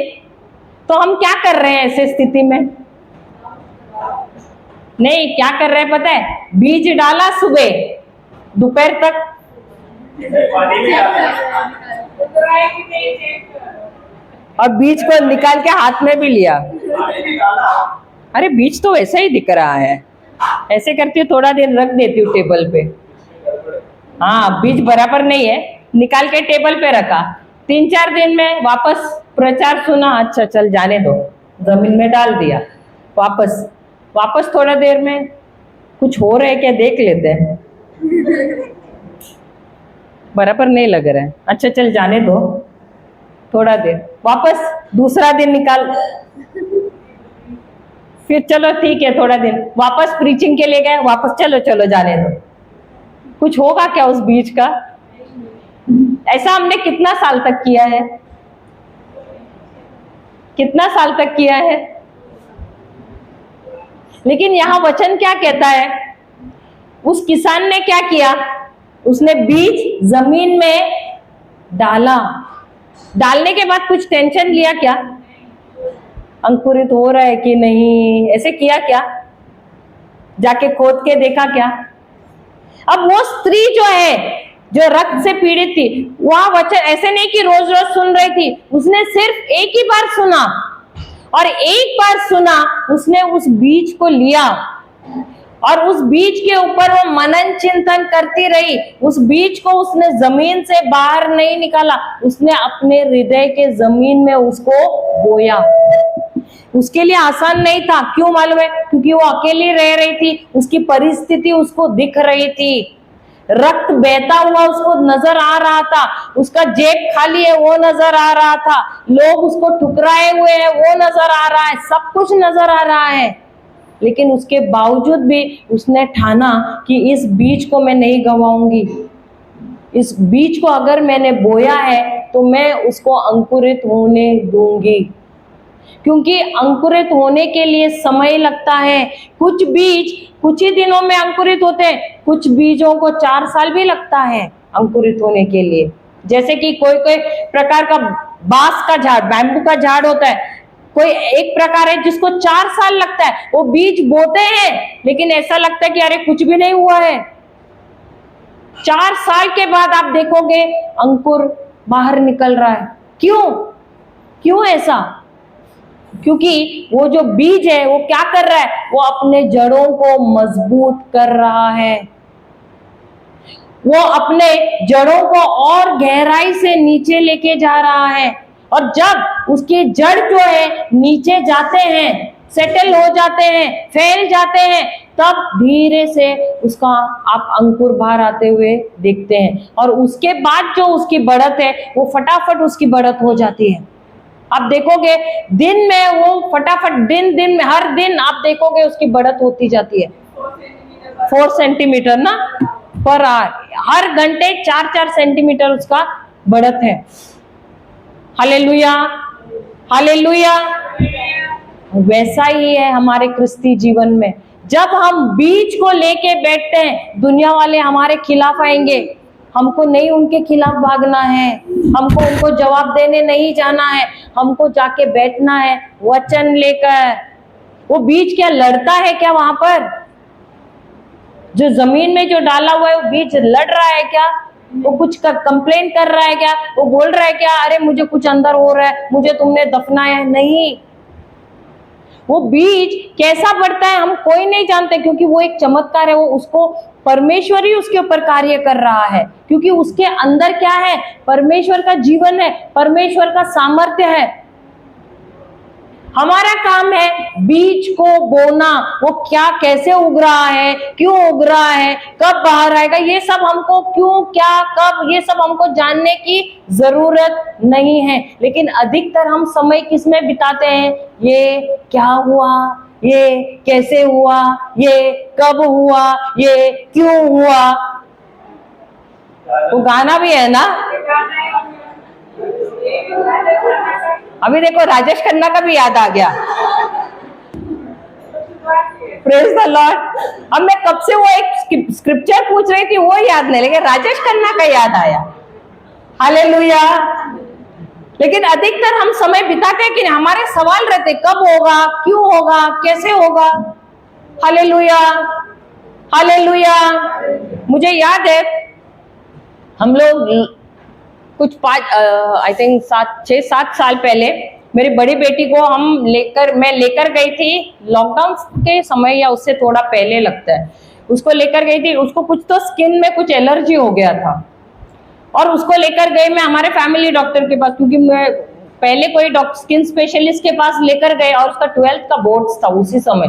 तो वो डॉक्टर ने ऐसा खतरनाक दवाई दिया कि उसको ज्यादा एलर्जी हुआ, ऐसे हुआ कि वो बैठ भी नहीं पा रही थी, वो ज्यादा ही कुछ हो गया, कहीं से कहीं और कुछ एलर्जी हो गया। वो तो बैठ के पता नहीं कैसे बैठ के उसने अपना एग्जाम दिया। और फिर मैं उसको हमारे फैमिली डॉक्टर के पास लेकर गई और उसको दिखाया तो वो बोलने लगा इसको सोराइसिस है। सोराइसिस मालूम है क्या किसी को? मुझे मालूम नहीं है सोराइसिस करके। वो ऐसा बीमारी है कि उसका इलाज ही नहीं। वो जैसे उसने बोला मेरे पैर के नीचे से जमीन ही 1 मिनट के लिए हो गई, खिसक गई। लेकिन फिर मैंने ठाना कि नहीं, जो वो बोल रहे हैं ना, मैं उधर का उधर ही उसको कैंसिल किया प्रभु यीशु के नाम से। और उन्होंने कुछ दवाई लिख के दिया। और जैसे मैं बाहर आई ना मेरी बेटी को लेके, बड़ी वाली को, मैंने बोला तुझे लगता है क्या, क्योंकि मैं जानना चाहती थी कि अगर मैं और वो सहमति की प्रार्थना करना है तो उसको भी एग्रीमेंट में मेरे साथ सहमत होना है। तो मैंने उसको ऐसे कैजुअल ऐसे बताया नहीं कि मुझे थोड़ा सा टेंशन आ गया इस बात पे। मैं हंस के उसको पूछा कि क्या तुझे लगता है कि तुझे सोराइसिस हुआ है? तो वो हंस पड़ी और बोलने लगी मम्मी तुझे मालूम है डॉक्टर जो बोल रहा है एकदम बकवास है। हालेलुया। तो उसने जैसे वो बोला मुझे और कॉन्फिडेंस आ गया। तो मैं बोला चलो अच्छा है। मैं बोला हम दोनों मिलके से देखो, हमने हमारे बच्चों को बचपन से हम रिट्रीट्स को लेकर गए हैं इसकी वजह से। ये यानी आज हम गैस का बास आ रहा है लगता है ना, गैस का बास आ रहा है। तो बचपन से हमने वो 1st 2nd स्टैंडर्ड में, वो 1st में शायद थी तब से, क्या KG में थी बड़ी वाली, तब से हम उनको रिट्रीट्स को लेके जाते हैं। और उसकी वजह से आज कुछ भी बड़ी चीज या छोटी चीज भी होंगे ना तो वो परमेश्वर का वचन लेकर आते हैं। तो मैंने उसको बोला चलो, अगर तू मानती नहीं है कि सोराइसिस है तो मुझे भी ऐसा ही लग रहा था कि नहीं है करके, तो हम दोनों मिलके हम सहमति का प्रार्थना करते हैं और हम एकजुट हो जाते हैं और हम इसको कैंसिल करते हैं। और हमने डांटा भी उसको और कहा कि ये अगले बार डॉक्टर ने बुलाया ना 4 दिन के बाद, तो हम उस सोराइसिस को हमने डांटा और कहा, यानी उस बीमारी को डांटा और कहा कि तू ये 4 दिन के अंदर उसके शरीर से उखड़ के बाहर हो जाएगा और तेरा नामो निशान नहीं रहेगा उसका शरीर में। 4 दिन के बाद डॉक्टर के पास गए तो डॉक्टर भी सर खुजा रहे, अरे किधर क्या हो गया करके। Hallelujah, hallelujah. देखो, जब हम बचपन से बच्चों को वचन दे रहे हैं, ये वचन क्या हो रहा है, इनके हृदय में जा रहा है, हमको मालूम नहीं है। हम वचन देते और हम बचपन से भी क्या कर रहे हैं, बच्चों के साथ बैठ रहे हैं। हमारे छोटे छोटे थे वो 4 प्रार्थनाएं जो है ना, हमारे बच्चे पट पट पट पट पोपट के जैसे बोलते थे, खेलते खेलते बोलते रहते थे। तो बचपन से लेकर उनको सब वचन का ज्ञान है। तो ये जो है हम क्या कर रहे हैं, बुनियाद उनके जीवन का मजबूत कर रहे हैं। तो भले उनके जीवन में बड़ी समस्या, छोटी समस्या, तूफान के जैसे आ रहे हैं, तो वो लोग डरते नहीं है, खड़े रहते हैं। आज भी अगर मेरे पति के बीच में, मेरे बीच में अगर कुछ भी हल्का सा कुछ 1-2 बात हमने ऐसे कुछ बोला, इनका शुरू हो जाता है वचन बोलने का। हालेलुया, कि ऐसा नहीं है ऐसा है करके, यानी हमारा झगड़ा नहीं होता, लेकिन कुछ बात पे ऐसे थोड़ा बहुत आर्ग्यूमेंट कुछ हो गया तो इनका शुरू हो जाता है। या हम भी एक दूसरे के साथ कुछ ऐसे हुआ, अगर उन्होंने ठीक नहीं ये किया, कुछ उनका गलत है या मेरा गलत है, दोनों भी वचन को इस्तेमाल करके एक दूसरे को हम करेक्ट करते हैं। Hallelujah, hallelujah. अब ये कैसे हुआ है, क्योंकि हमने उस वचन को हमारे अंदर मजबूत होने का क्या बोलते समय दिया है, हमने समय बिताया है, उसको समय दिया है, उसको मौका दिया है वहां पर मजबूत होने का, उसको जड़ पकड़ने का। Hallelujah, hallelujah. अब ये जो औरत जिसके शरीर से रक्त जा रहा था, वो क्या कर रही थी, वो उस वचन को लेकर बैठी। भले दुनिया उसके खिलाफ है, लोगों ने उसको ठुकराया है, उसको लक्षण भी नजर आ रहे हैं, शायद उसने शुरू किया तो और ज्यादा उसको खून दिख रहा होगा, खड़ा रहने को नहीं हो रहा है, लेकिन उसने वचन को लेके बैठी और वो वचन में रही। ऐसे नहीं कि आज बोला और दूसरे दिन घर से बाहर निकली, लेकिन वो लेके बैठी, उसको बोलती रही, अपने आप से बोलते रही। उस वचन को उसने अपने हृदय में जड़ पकड़ने के लिए मौका दिया। Hallelujah, hallelujah. क्या हम भी जब एक वचन, देखो मैं ऐसा नहीं बोलती हूँ कि आप 10 वचन ले लो एक दिन में, एक वचन लो, सुबह से लेके रात तक एक ही वचन लो, उसको लो। जब काम कर रहे हो उस वचन के ऊपर ही मनन चिंतन करो, उस वचन को अंदर जड़ पकड़ने का मौका दो। Hallelujah, hallelujah. मुझे याद है मेरी छोटी बिटिया, वो भी आई है, वो जब 1.5 साल की थी, मेरे हस्बैंड रिट्रीट को गए थे और मैं उसको अचानक पता नहीं बुखार आता था जाता था, तो मैं उसको चाइल्ड स्पेशलिस्ट के पास लेकर गई। रात को बुखार आता था, सुबह नहीं रहता था, तो डॉक्टर के पास चली गई लेकर, और वो डॉक्टर बोलने लगा मुझे डाउट है उसको मलेरिया है, और उन्होंने लिख के दिया और कहा कि ये पैथोलॉजिस्ट में जाना, वहां पर जाकर चेकअप करके लेके आना, रिपोर्ट लेकर आ जाना 2-3 दिन के बाद। तो जब रिपोर्ट लेकर आए तो डॉक्टर ने कहा कि कितना तो भी लैक्स, 2 या 3 लैक्स, आई डोंट नो कितना, वो उसका जो क्या प्लेटलेट्स वो कम है, काउंट कम है। एक्चुअली मुझे साइंटिफिक कुछ समझता नहीं है इसलिए बोल, तो उन्होंने कहा कि ये कम है करके। तो मैं उसको लेकर गई घर पे, उन्होंने बोला अगर ये कुछ 3-4 दिन के अंदर अगर वो प्लेटलेट काउंट, मैं दवाई लिख के दे रहा हूँ, अगर वो प्लेटलेट काउंट नहीं आया ऊपर नॉर्मल पे तो उसको एडमिट करना पड़ेगा। तो मैं उसको लेकर गई, मैं कूल थी और मैंने कमांड करने लगी, वचन लिया प्रभु का और कमांड करने लगी और कहने लगी कि प्रभु आपने ये बच्ची हमें दी है और ये अस्पताल में तो बिल्कुल नहीं जाएगी, और मैं इसके जो ब्लड प्लेटलेट्स है उसको मैं हुक्म देती हूँ कि तुम इतना जो भी काउंट था उतना काउंट तक आ जाना। 3 दिन के बाद मैं गई डॉक्टर के पास, उन्होंने मुझे एक्चुअली दोबारा बोला जाकर पैथोलॉजिस्ट में जाकर ये करना करके, और मैं जाकर लेकर आई रिपोर्ट, और मैंने वो पैथोलॉजिस्ट के पास नहीं गई, मैं दूसरे के पास गई क्योंकि वो मुझे नजदीक लग रहा था। तो उधर जाकर आई और तो वो बोल रहा, अरे ये तो इसका कैसे बराबर हो गया, इतना जल्दी 3-4 दिन में तो होना नहीं चाहिए। वो खुद मानने के लिए तैयार नहीं है। तो फिर बाद में देखा, रहे ये तो जो पैथोलॉजिस्ट मैंने कहा था वो है, वहां नहीं लेकर गए, आप अलग गए, आपको दोबारा करना पड़ेगा। फिर मुझे तो आया गुस्सा, मैं बोला मैं इसके पास आऊंगी नहीं, मैं ली इसको और मैं हमारे वापस फैमिली डॉक्टर के पास गई।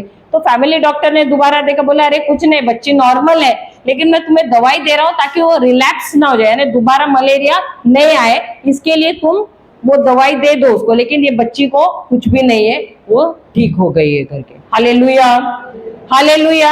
आमतौर पर क्या हो जाता है कि जब, और उस समय में इतना भी वचन का ज्ञान था, लेकिन उतना भी नहीं जितना आज हमारे पास है। अक्सर क्या होता है कि जब डॉक्टर हमको रिपोर्ट देता है, डॉक्टर हमको बोलता है क्या हमारे पैर के नीचे से जमीन खसक जाती है, और हम उस डॉक्टर ने जो कहा है उनके शब्दों में आ जाते हैं। हाँ या नहीं, होता है कि नहीं? लेकिन यहाँ पर वचन क्या कह रहा है, जब आपने वचन लिया है, भले समस्याएं तुम्हारे खिलाफ, ऐसे नहीं कि समस्या नहीं आएगी, समस्याएं आएगी तुम्हारे जीवन में, लेकिन समस्या आएगी तो भी तुमको क्या करना है, उस वचन को जड़ पकड़ने को देना है, उस वचन को, उस बीज को जमीन में रहने देना है, उस बीज को जमीन से बाहर नहीं निकालना है। हम क्या करते हैं, हम बार बार जाकर क्या करते हैं, निकालते रहते हैं, देखते रहते हैं, दोबारा मिट्टी डालते हैं, दोबारा निकालते हैं, दोबारा क्या करते हैं, करते हैं या नहीं? कितना बार किया है ऐसे? बहुत बार किया है कि नहीं? तो यही ये वचन कहता है, हमको ये बात किसान से सीखना है। इसीलिए प्रभु हमको उदाहरण किसका दे रहा है, किसान का दे रहा है, कि किसान जब बोता है तो जाके बार बार उसको खोद के देखता नहीं है उस बीज को। मुझे याद है हमारे बच्चे जब छोटे थे, उन्होंने वो सीताफल खाया था, क्योंकि मैं तुलना ऐसे ही कर रही हूँ, उन्होंने अगला दिन सीताफल का बीज खाया और जाके जमीन में डाल दिया। दूसरा दिन उनको याद आया, अरे छोटे थे, हमने सीताफल का झाड़ लगाया, चलो जाके देखते आए, सॉरी बीज डाला है, शायद आया कि नहीं देखते, फिर जाके खोद के देख रहे हैं लोग। ऐसा ही हम लोग करते हैं कि नहीं? वो तो बच्चे थे, लेकिन हम बड़े होते हुए भी हम करते हैं कि नहीं ऐसे बच्चों जैसी हरकतें? Hallelujah, hallelujah. लेकिन किसान हमको क्या सिखाता है, एक बार तुमने बीज बोया है, उस बीज को जमीन में रहने देना, जमीन से बाहर नहीं निकालना है, जमीन में ही रहने देना है। क्यों? क्योंकि वो बीज के अंदर सामर्थ्य है, उस बीज के, अभी आपने अगर बीज को देखा है, क्या उस बीज के अंदर आपको कुछ नजर आता है? आपने तोड़ा तो होगा ना बीज को? नहीं तोड़ा कभी? क्योंकि हम लोग बीज को तोड़ते थे देखने के लिए, क्योंकि बीज लगाने के बाद ऐसा बढ़ता है, पेड़ होता है, फल आता है, पत्ते आते, तो हमको देखना रहता था कि ये पत्ते और कहां से आते हैं, इसलिए हम तोड़ते थे। आप अलग है, लेकिन मुझे मालूम नहीं, हम तो तोड़ते थे देखने के लिए उसके अंदर पत्ते नजर आते हैं क्या नहीं, फल नजर आता है क्या, क्योंकि कहां से आता है, क्योंकि हमको वो क्या बोलते हैं, इंक्विजिटिव थे हम, कि ऐसे कैसे आता है, जिज्ञासा थी कि कहां से आता है, क्योंकि इतने से बीज में फल कहां से आया, इतने से बीज में पत्ते कहां से आए, टहनियां कहां से आए, इसलिए हम तोड़ के देखते थे। लेकिन तोड़ने के बाद हमको ये सब चीजें नजर नहीं आती थी। अभी उदाहरण के तौर पे, अभी किसी स्त्री को, अब मैं नैसर्गिक तौर पे बोल रही हूँ, अगर किसी स्त्री वो बोल रही मुझे बच्चा चाहिए, वो जाके बोलेगी प्रीचर से हाथ रखो और प्रार्थना करो, बच्चा होगा क्या? होता है क्या? होता है? नहीं होता है ना। जब तक वो पुरुष से बीज नहीं लेती है, उस बीज को अंदर रहने नहीं देती है, तब तक होगा क्या? होगा क्या? नहीं। उसी प्रकार देखो, वो जो बीज जो पुरुष स्त्री को देता है, वो भी एक जमीन है। स्त्री का जो गर्भ है वो जमीन है, वहां पर जब तक वो बीज नहीं रहेगा तब तक वो बच्चे का जन्म होगा क्या? क्या वो आँख, नाक, कान, बाल, हड्डियां, हाथ पैर सब वो माँ मैन्युफैक्चर करती है क्या? करती है क्या? नहीं। लेकिन जो बीज गया है पुरुष से उस स्त्री के अंदर, उसने क्या किया है? उस बीज की सुरक्षा की है, उस बीज को वहां रहने दिया है, और उसकी वजह से उसने, अब वो माँ को भी तो ऐसा लगता, उसको मालूम पड़ा है क्या जब वो बीज गया है अंदर? उसको मालूम है क्या? पहले दिन ही मालूम पड़ता है कि वो गर्भवती है? मालूम पड़ता है क्या? कब मालूम पड़ता है? पहले महीने में तक नहीं मालूम पड़ता है। दूसरे महीने में जब कुछ असुविधा होता है, थोड़ा अनकंफर्ट होता है, उल्टियां जैसे होता है, थोड़ा एसिडिटी जैसे होता है, थोड़ा पेट में दर्द जैसे होता है, तो थोड़ा उसको शंका होता है कुछ तो प्रॉब्लम है, कुछ तो गड़बड़ है। तब वो जाती है चेकअप के लिए, तब उसे पता चलता है कि वो प्रेग्नेंट है। क्या उसके बाद वो बोलती है क्या, नहीं अभी नहीं चाहिए? बच्चे को बोलती है रुक जा, अभी बढ़ना मत, फुल स्टॉप, मेरा करियर है? नहीं ना। वो वहां पर उस बीज को रहने देती है, उसे बढ़ने देती है। Hallelujah, hallelujah. उसी प्रकार ये जो किसान क्या करता है, उस बीज को जमीन के अंदर रहने देता है। Hallelujah, hallelujah. और ये क्या कहता है, और रात को सोए और दिन को जागे। हालेलुया। तो रात को सोता है, दिन को जागता है, और क्या करता है, और वह बीज ऐसे उगे और बढ़े कि वह न जाने। Hallelujah, hallelujah, praise the Lord. तो वो बीज लगाने के बाद क्या वो टेंशन लेता है? कभी आपने किसी हाँ, वसई में भी तो है ना किसान लोग, तेरा पिता खुद है किसान, सही बात है। कभी पिताजी ने बीज लगा के आया तो टेंशन लिया क्या, ये प्रिंसी मालूम नहीं, अरे लिली मालूम नहीं अभी क्या होगा करके, बढ़ेगा कि नहीं? उनको तो पूरा यकीन है कि अगर ये बीज लगाए कितना दिन में पौधा ऊपर आता भी है, उतना भी मालूम है उनको। क्योंकि पिछले महीने या उससे पहले महीने में उन्होंने हमको भिंडी के बीज दिया और बोला 20 दिन आप आज बहुत पानी डालना, 20 दिन तक उसको दोबारा पानी मत डालना, और 20 दिन के बाद फिर आप 2-2, 3-3 दिन के बाद पानी डालना। हालेलुया। और 1.5 महीने के अंदर वो पौधा बड़ा हो जाए। तो ये फार्मर, ये जो किसान है, उसका कॉन्फिडेंस है। क्यों? क्योंकि सालों साल उसने क्या किया है, किसानी की है, उसने बीज लगाया है, उसे मालूम है ये बीज लगाने से, ये लगाने के बाद उसको जमीन के अंदर रहना है। क्योंकि अगर मैंने उस जमीन के अंदर उस बीज को रहने नहीं दिया, वो बीज कुछ भी कार्य नहीं कर पाता है। Hallelujah, hallelujah.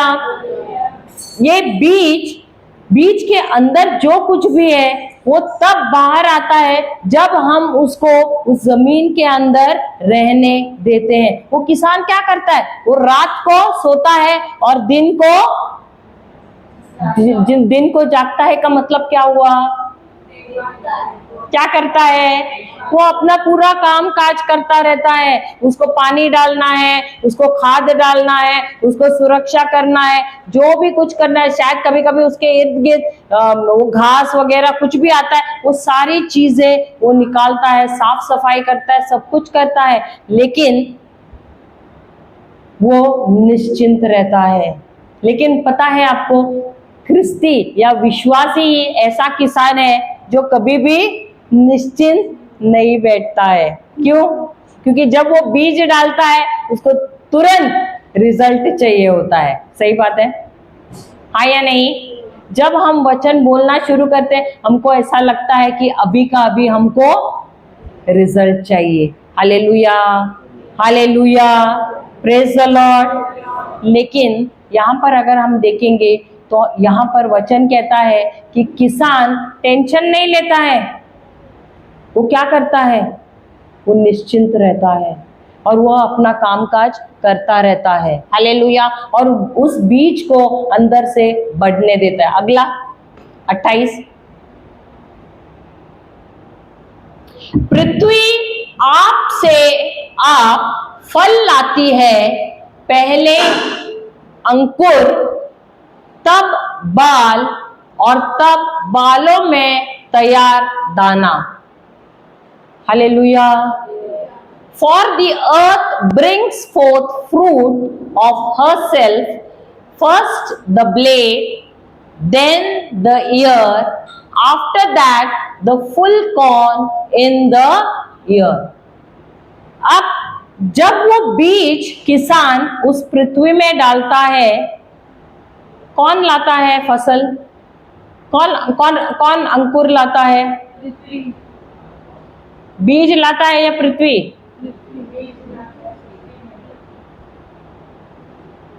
कौन लाता है? कौन लाता है? देखो, जब किसान बीज बोता है,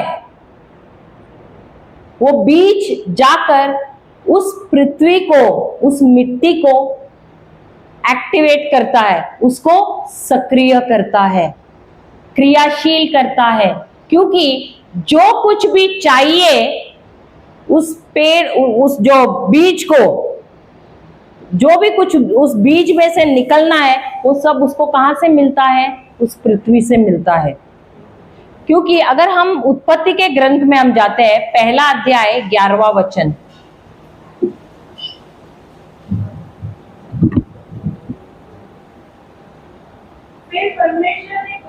फिर परमेश्वर ने कहा पृथ्वी से हरी घास तथा बीज वाले छोटे छोटे पेड़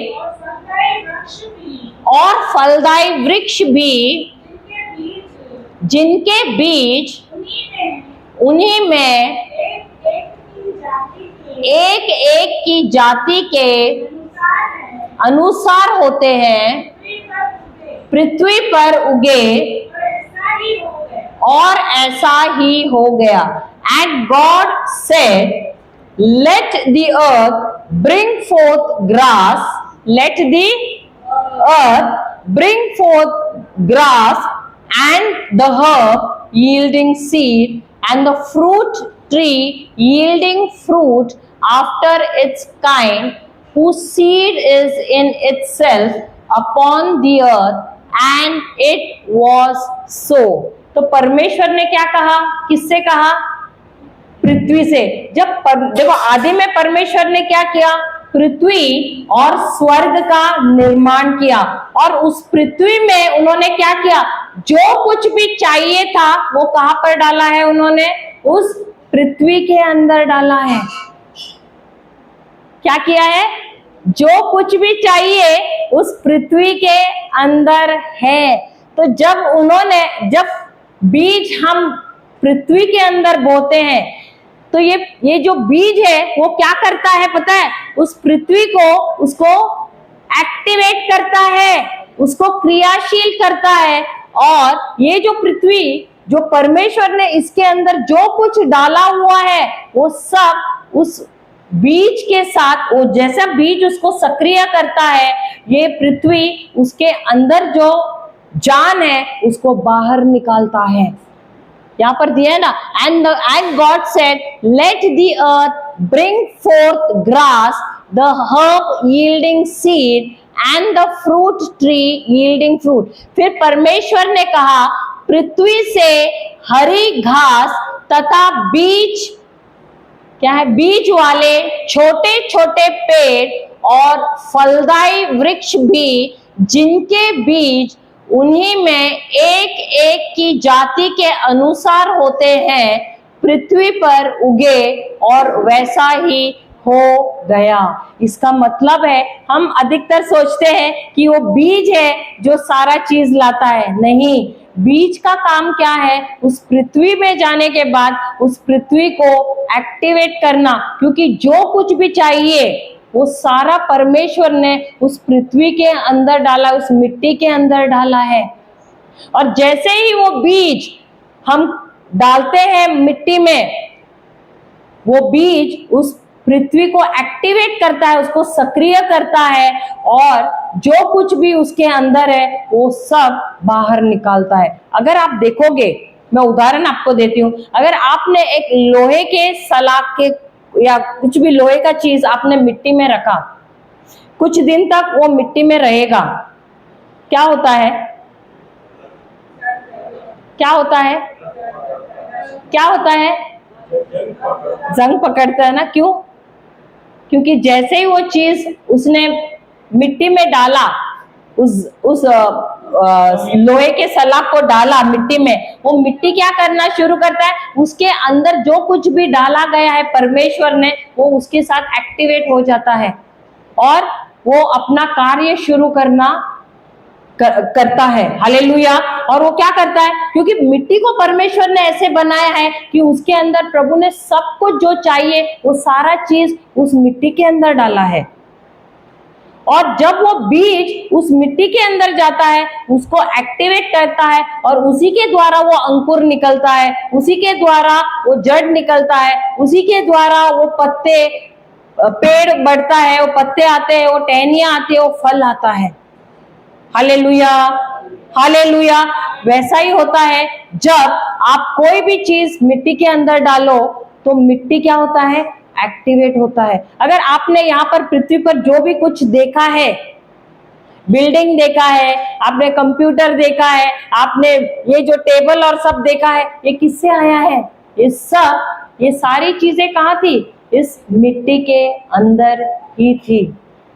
hallelujah, hallelujah, praise the Lord, praise the Lord, hallelujah.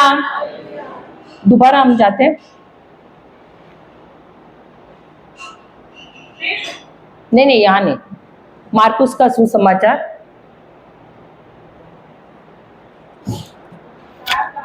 हाँ 4 का।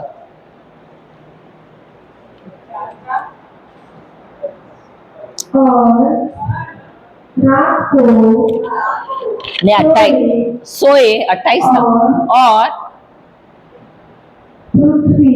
पृथ्वी आपसे आप फल लाती है। देखो यहाँ पर जब पृथ्वी आप से आप यानी ऑटोमेटिकली, आप से आप यानी क्या? ऑटोमेटिकली लाता है वो। For the earth brings fourth fruit of her self. Hallelujah, hallelujah. तो ये प्रोसेस ऑटोमेटिक शुरू होता है। जैसे ही बीज डाला, वो बीज क्या कर रहा है? उस पृथ्वी को वो एक्टिवेट कर रहा है, जिसके द्वारा क्या हो रहा है? वो अंकुर आना शुरू हो जाता है। Hallelujah, hallelujah. तो काम वो बीज नहीं करता है, हमारा काम है बीज लगाना, लेकिन काम करता है वो पृथ्वी। अगर वो बीज को पहले ही अंकुरित होना रहता तो अगर हम टेबल पे रखते, हम उसको अलमारी में रखते, जहां कहीं पे रखते, वो अंकुरित होता था कि नहीं? नहीं। लेकिन जिस दिन आपने उसको धरती में डाला, काम किसका था? उसने एक्टिवेट तो किया उस मिट्टी को, लेकिन बाद में काम कौन कर रहा है? वो काम कर रहा है वो मिट्टी उस बीज के ऊपर। और वो बीज के अंदर जो कुछ है, उसके अंदर की अच्छाई जो है वो बाहर निकालता है। अगर आप देखोगे, खाना पकाते हो आप, मैं आपको उदाहरण देती हूँ। अभी चिकन बनाना है, चिकन बनाने से पहले आप क्या करते हो? उसको मैरिनेट करते हो कि नहीं? आप क्या करते हो? उसमें नमक डालते हो, नींबू डालते हो, हल्दी, जो कुछ भी डालते हो। क्यों डालते हो? अदरक लहसुन पेस्ट डालते हो और उसको रख देते हो। सही बात है, रखते हो कि नहीं? रखते हो ना। क्यों? उसको अच्छी तरह से लग जाए। सही बात है। और जब आपने उसको पकाने को रखा, उसके अंदर जो था, क्या वो सारी चीजें अब बाहर निकल रही है कि नहीं? वो चिकन के अंदर जो स्वाद है वो बाहर निकलता है कि नहीं? लेकिन वो उससे पहले हो रहा था क्या? नहीं हो रहा था। लेकिन जैसे ही आपने नमक, नींबू ये सब डाल के उसको आपने मिलाया, आपने उसको चूल्हे पे रखा, अब क्या हो रहा है? जैसे ही आपने उसको रखा, उसके अंदर जो अच्छाई थी वो सारी चीजें निकल रही है बाहर। वैसे ही हो रहा है, जब आपने उस बीज को जमीन में डाला, उस बीज को जमीन में डालने के वजह से वो मिट्टी क्या कर रही है? उस बीज के अंदर जो कुछ भी निकलना है, परमेश्वर का जीवन है, यानी वो जो जीवन है उसके अंदर जो सामर्थ्य है, वो सारी चीजें वो बाहर निकल रहा है। वैसे ही होता है, जब हम प्रभु का वचन लेते हैं, हम उसको अपने हृदय में डाल रहे हैं। हमको देखना नहीं है कि मेरी परिस्थिति में सुधार आ रहा है या नहीं, कुछ हो रहा है कि नहीं। वो बीज जब अंदर जाता है, हमारा हृदय का जमीन क्या कर रहा है, वो बीज उस हृदय के जमीन को एक्टिवेट कर रहा है। और अब क्या हो रहा है, हमारा बीज का, हमारा जो हृदय है वो क्या कर रहा है, उस वचन के अंदर जो अच्छाई है उसको बाहर निकाल रहा है। और जैसे जैसे आप सीख रहे हो, आप मनन चिंतन करते जा रहे हो, बिना आपके समस्या के बारे में सोचे, क्या हो रहा है, आप देख रहे हो, एक दिन आप देखते हो अरे ये परिवर्तन हो रहा है मेरे जीवन में।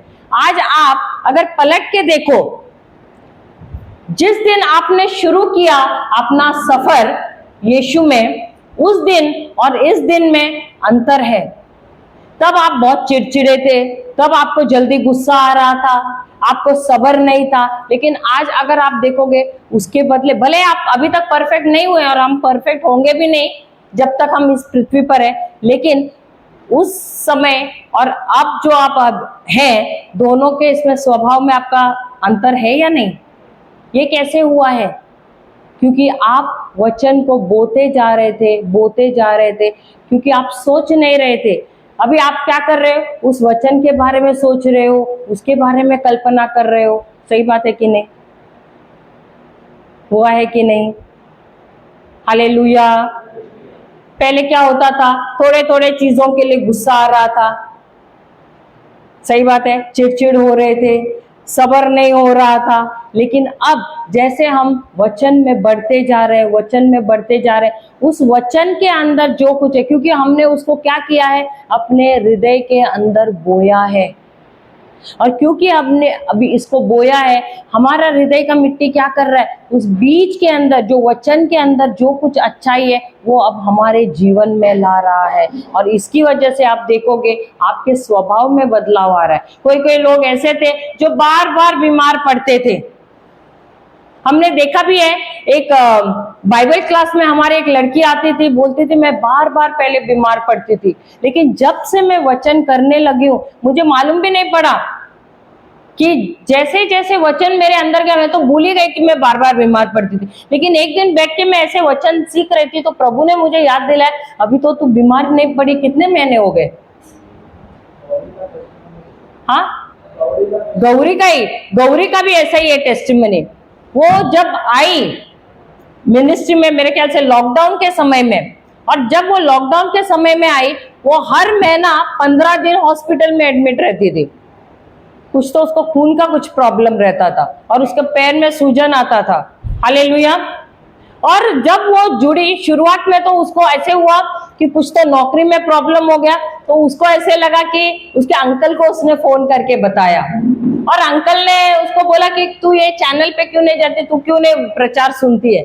उसको लगा कि अगर मैं अंकल से बोलूं तो वो नौकरी में प्रॉब्लम है, तो अंकल कुछ पैसे देके हमारी मदद करेंगे। लेकिन अंकल ने ऐसा कुछ किया नहीं। अंकल ने ब्रदर जॉनसन का उसको एक प्रीचिंग का कुछ ये बताया कि ये टॉपिक पे सुनना करके, तो उसको थोड़ा गुस्सा भी आया।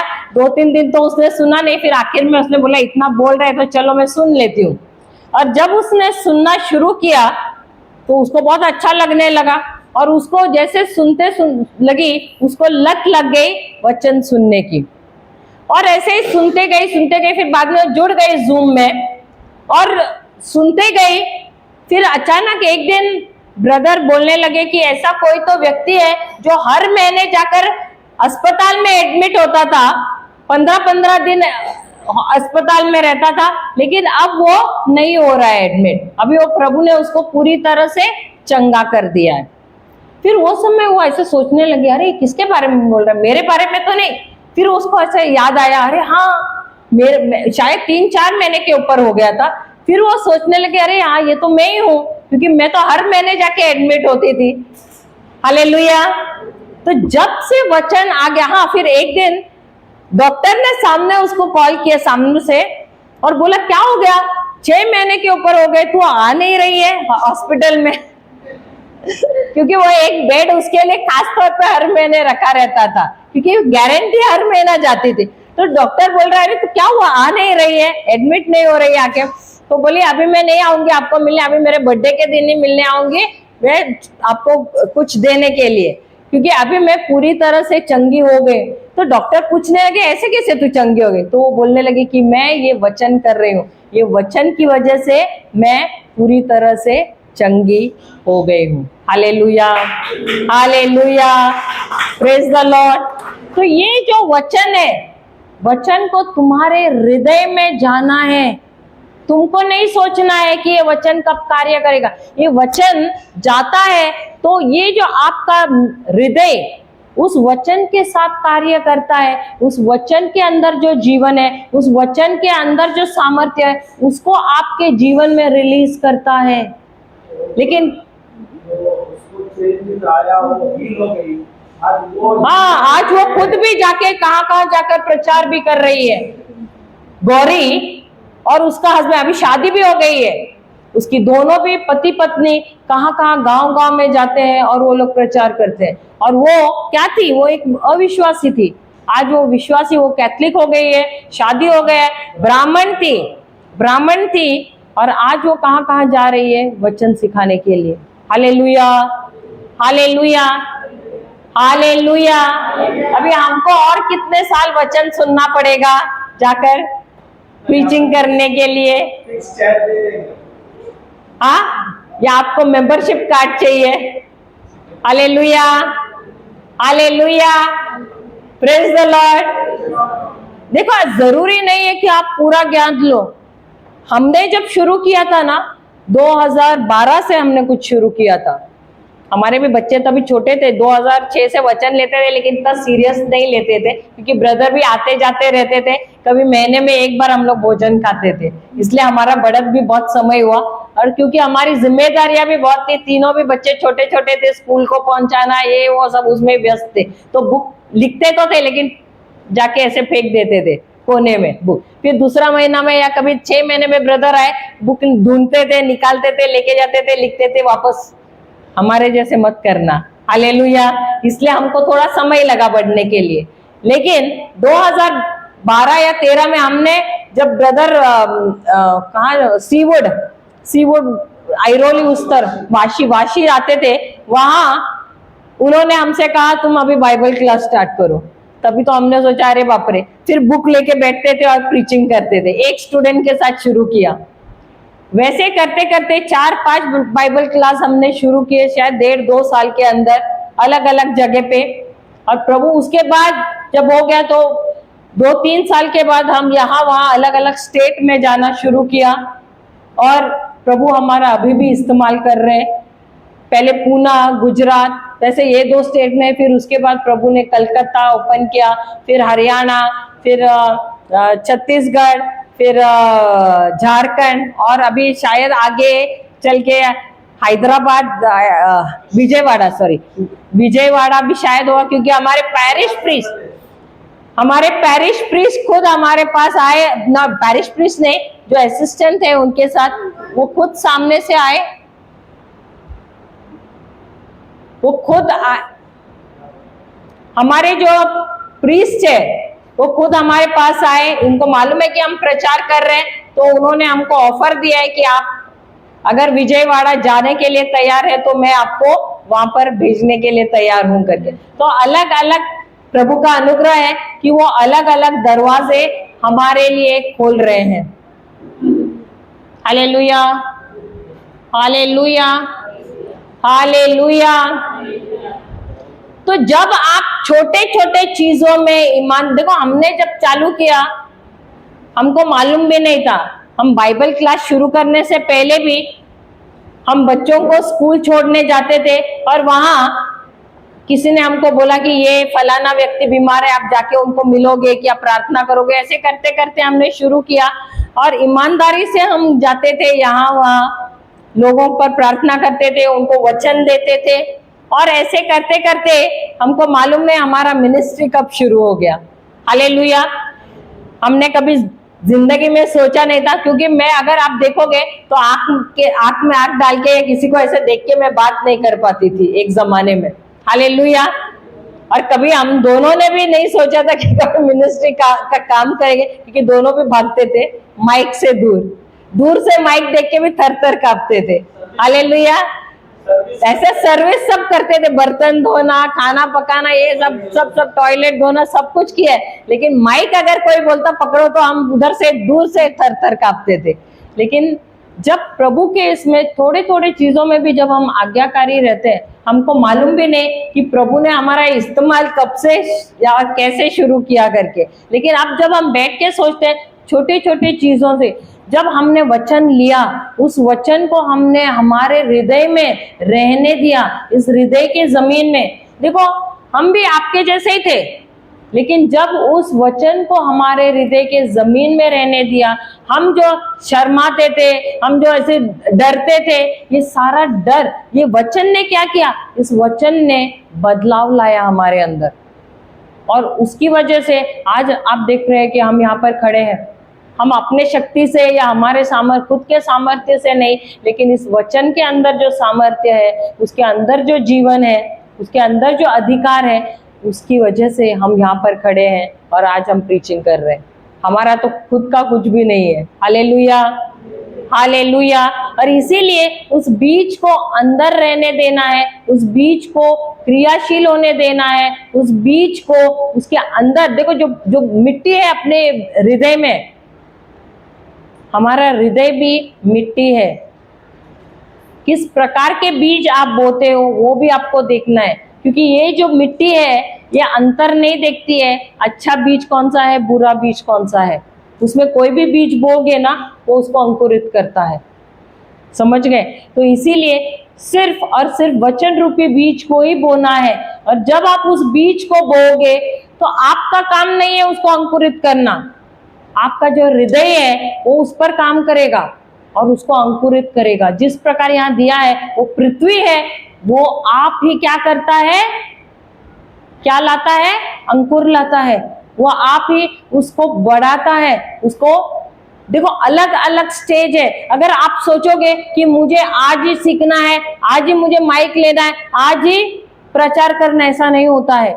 हर चीज के लिए प्रोसेस है। अगर आप बोलोगे मैंने अभी वचन लिया, अभी मुझे चंगाई चाहिए, ऐसा नहीं होता है। वो भी एक प्रोसेस है, हर एक चीज का प्रोसेस है, क्योंकि आपका विश्वास भी बढ़ता है जैसे जैसे आप वचन लेते हो। अगर आपने बोला मैं अभी वचन लेके बैठी हूँ, अभी मुझे चंगाई चाहिए, नहीं होगा, क्योंकि आपका विश्वास बढ़ा है कि नहीं वो भी नहीं मालूम है।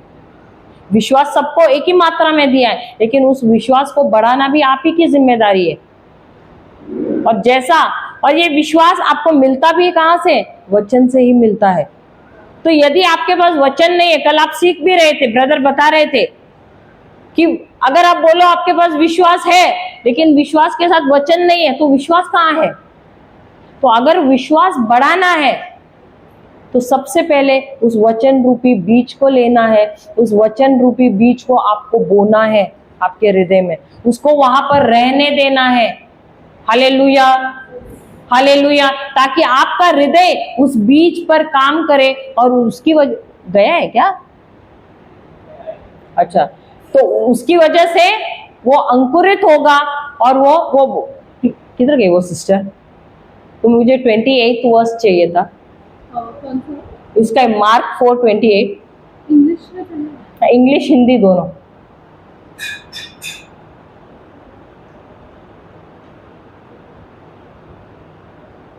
मार्कुस का किताब 4 अध्याय 28।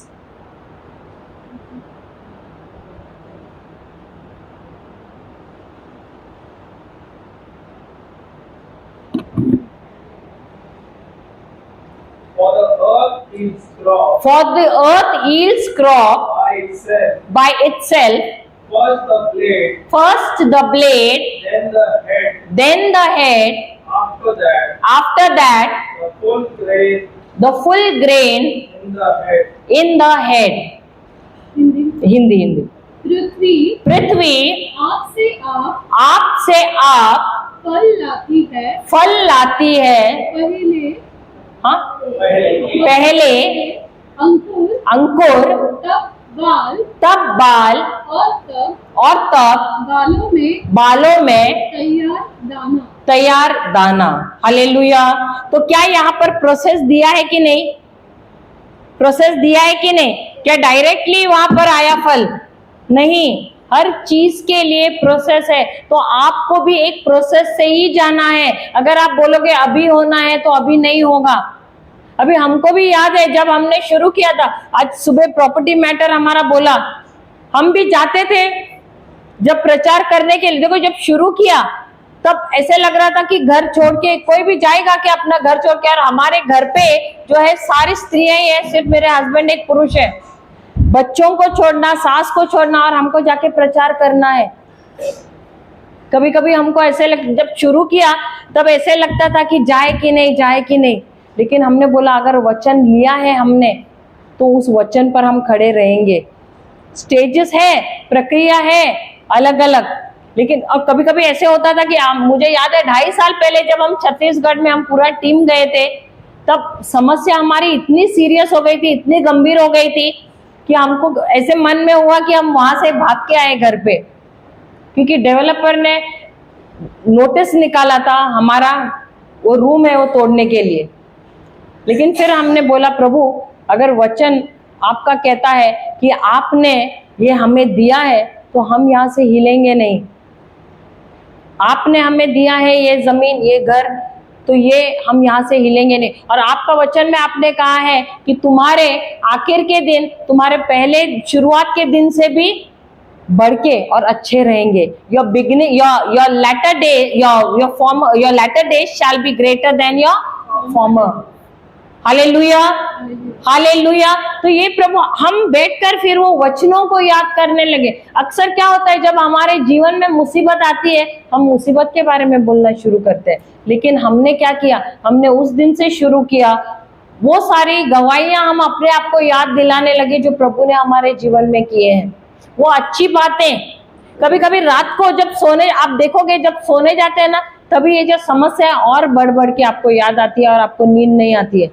लेकिन हम क्या करते थे, हम रात को भी सोने से पहले हम उन अच्छी बातों को याद करते थे, उन गवाहियों को याद करते थे। प्रभु आप उस समय भी हमारे साथ थे, उस समय भी आपने विजय दिया।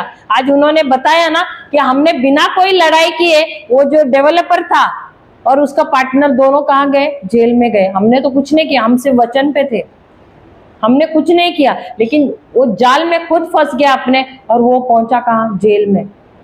तो जब हम वचन को लेके बैठ जाते हैं, उस वचन को रहने देते हैं, आज भी जब भी मैं उस वचन को देखती हूँ, मैं वो वचन को अभी भी लेके बैठ जाती हूँ, और प्रभु मुझे नई नई प्रकाशना उसमें भी देते हैं, नए नए रेवलेशंस देते हैं।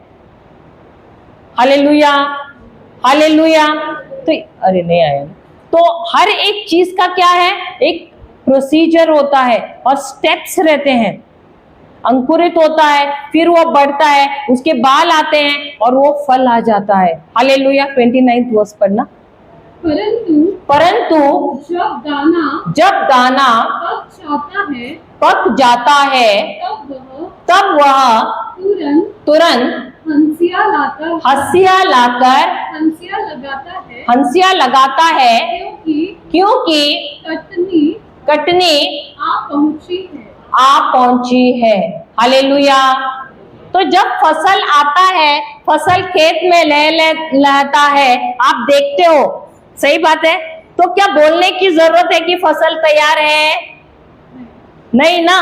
तो आपके जीवन में जब अच्छी अच्छी घटनाएं हो रही हैं, सही बात है, तो जब लोग आपकी तरफ देख रहे हैं, क्या उनको याद आता है कि पहले आप कैसे थे और अभी आप कैसे हैं? और फिर वो पूछना शुरू करते हैं, अरे तुम्हारे अंदर ये बदलाव कहाँ से आया है, कैसे आया है? होता है कि नहीं? मुझे याद है मेरा खुद का एक किस्सा, मैं पहले बात करने को भी हिचकिचाती थी, मेरा कॉन्फिडेंस बिल्कुल नहीं था। मैं कभी कभी किसको देखती हूँ तो मैं अपने आप को, मैं पुरानी जो थी वैसे मुझे लगता है। तो जब मैं कुछ 1.5-2 साल पहले मेरे कजन भाई के, मौसेरे भाई के घर पे गई थी, तो वो मुझे बोलने लगे, तेरे अंदर कितना फर्क है, तेरे अंदर इतना कॉन्फिडेंस नजर आता है, जो हमने तुम्हें इतना साल पहले देखा था वो और आज की जो तू है, दोनों में कितना अंतर है। तो ये अंतर कैसे आया है? ये इस वचन ने लाया है। इस परमेश्वर के वचन ने लाया। अगर आज भी अगर आपको ऐसे लग रहा है आपके जीवन में आप बहुत ही नर्वस है, आपके अंदर कॉन्फिडेंस नहीं है, हर एक चीज के लिए आपका पेशेंस निकल रहा है, हर एक चीज का समय है। आपको काम करना है बीज बोने में, बीज बोना है, और बीच में क्या है? समय है। उस समय में आपको वचन पर ही ध्यान देना है, वचन पर ही ध्यान देना है, वचन पर ही ध्यान देना है। लेकिन समय आएगा जब वो जो बीज है वो अंकुरित होगा, वो बढ़ेगा और वो फल लाएगा। हालेलुया। और ये फल छुपता है क्या? फसल छुपता है क्या? फसल कभी भी छुपता है क्या? फसल नजर आता है। और यही फल या ये फसल आप में भी नजर आएगा जब आप उस बीज को अंदर जमीन में रहने देंगे, समय को काम करने देंगे, उस समय को कार्य करने को देंगे। उस समय में वो बीज अंदर जमीन में रहेगा, वो मिट्टी उस पर काम करेगा और उस बीज के अंदर जो कुछ भी है वो बाहर लाएगा और वो बीज अंकुरित होगा, वो बढ़ेगा, वो फल लाएगा। आपका फोकस रहना चाहिए, आपको बीज बोना है, उस बीज को अंदर ही रहने देना है, उस पर आप बार बार उसको खोद के नहीं निकालना है बाहर। आपको उसे अंदर ही रहने देना है, उसको बढ़ने देना है, उसको उसका कार्य करने देना है। Hallelujah, hallelujah, praise the Lord. कोई आएगा प्रेयर करने के लिए? किसको प्रेयर करना है?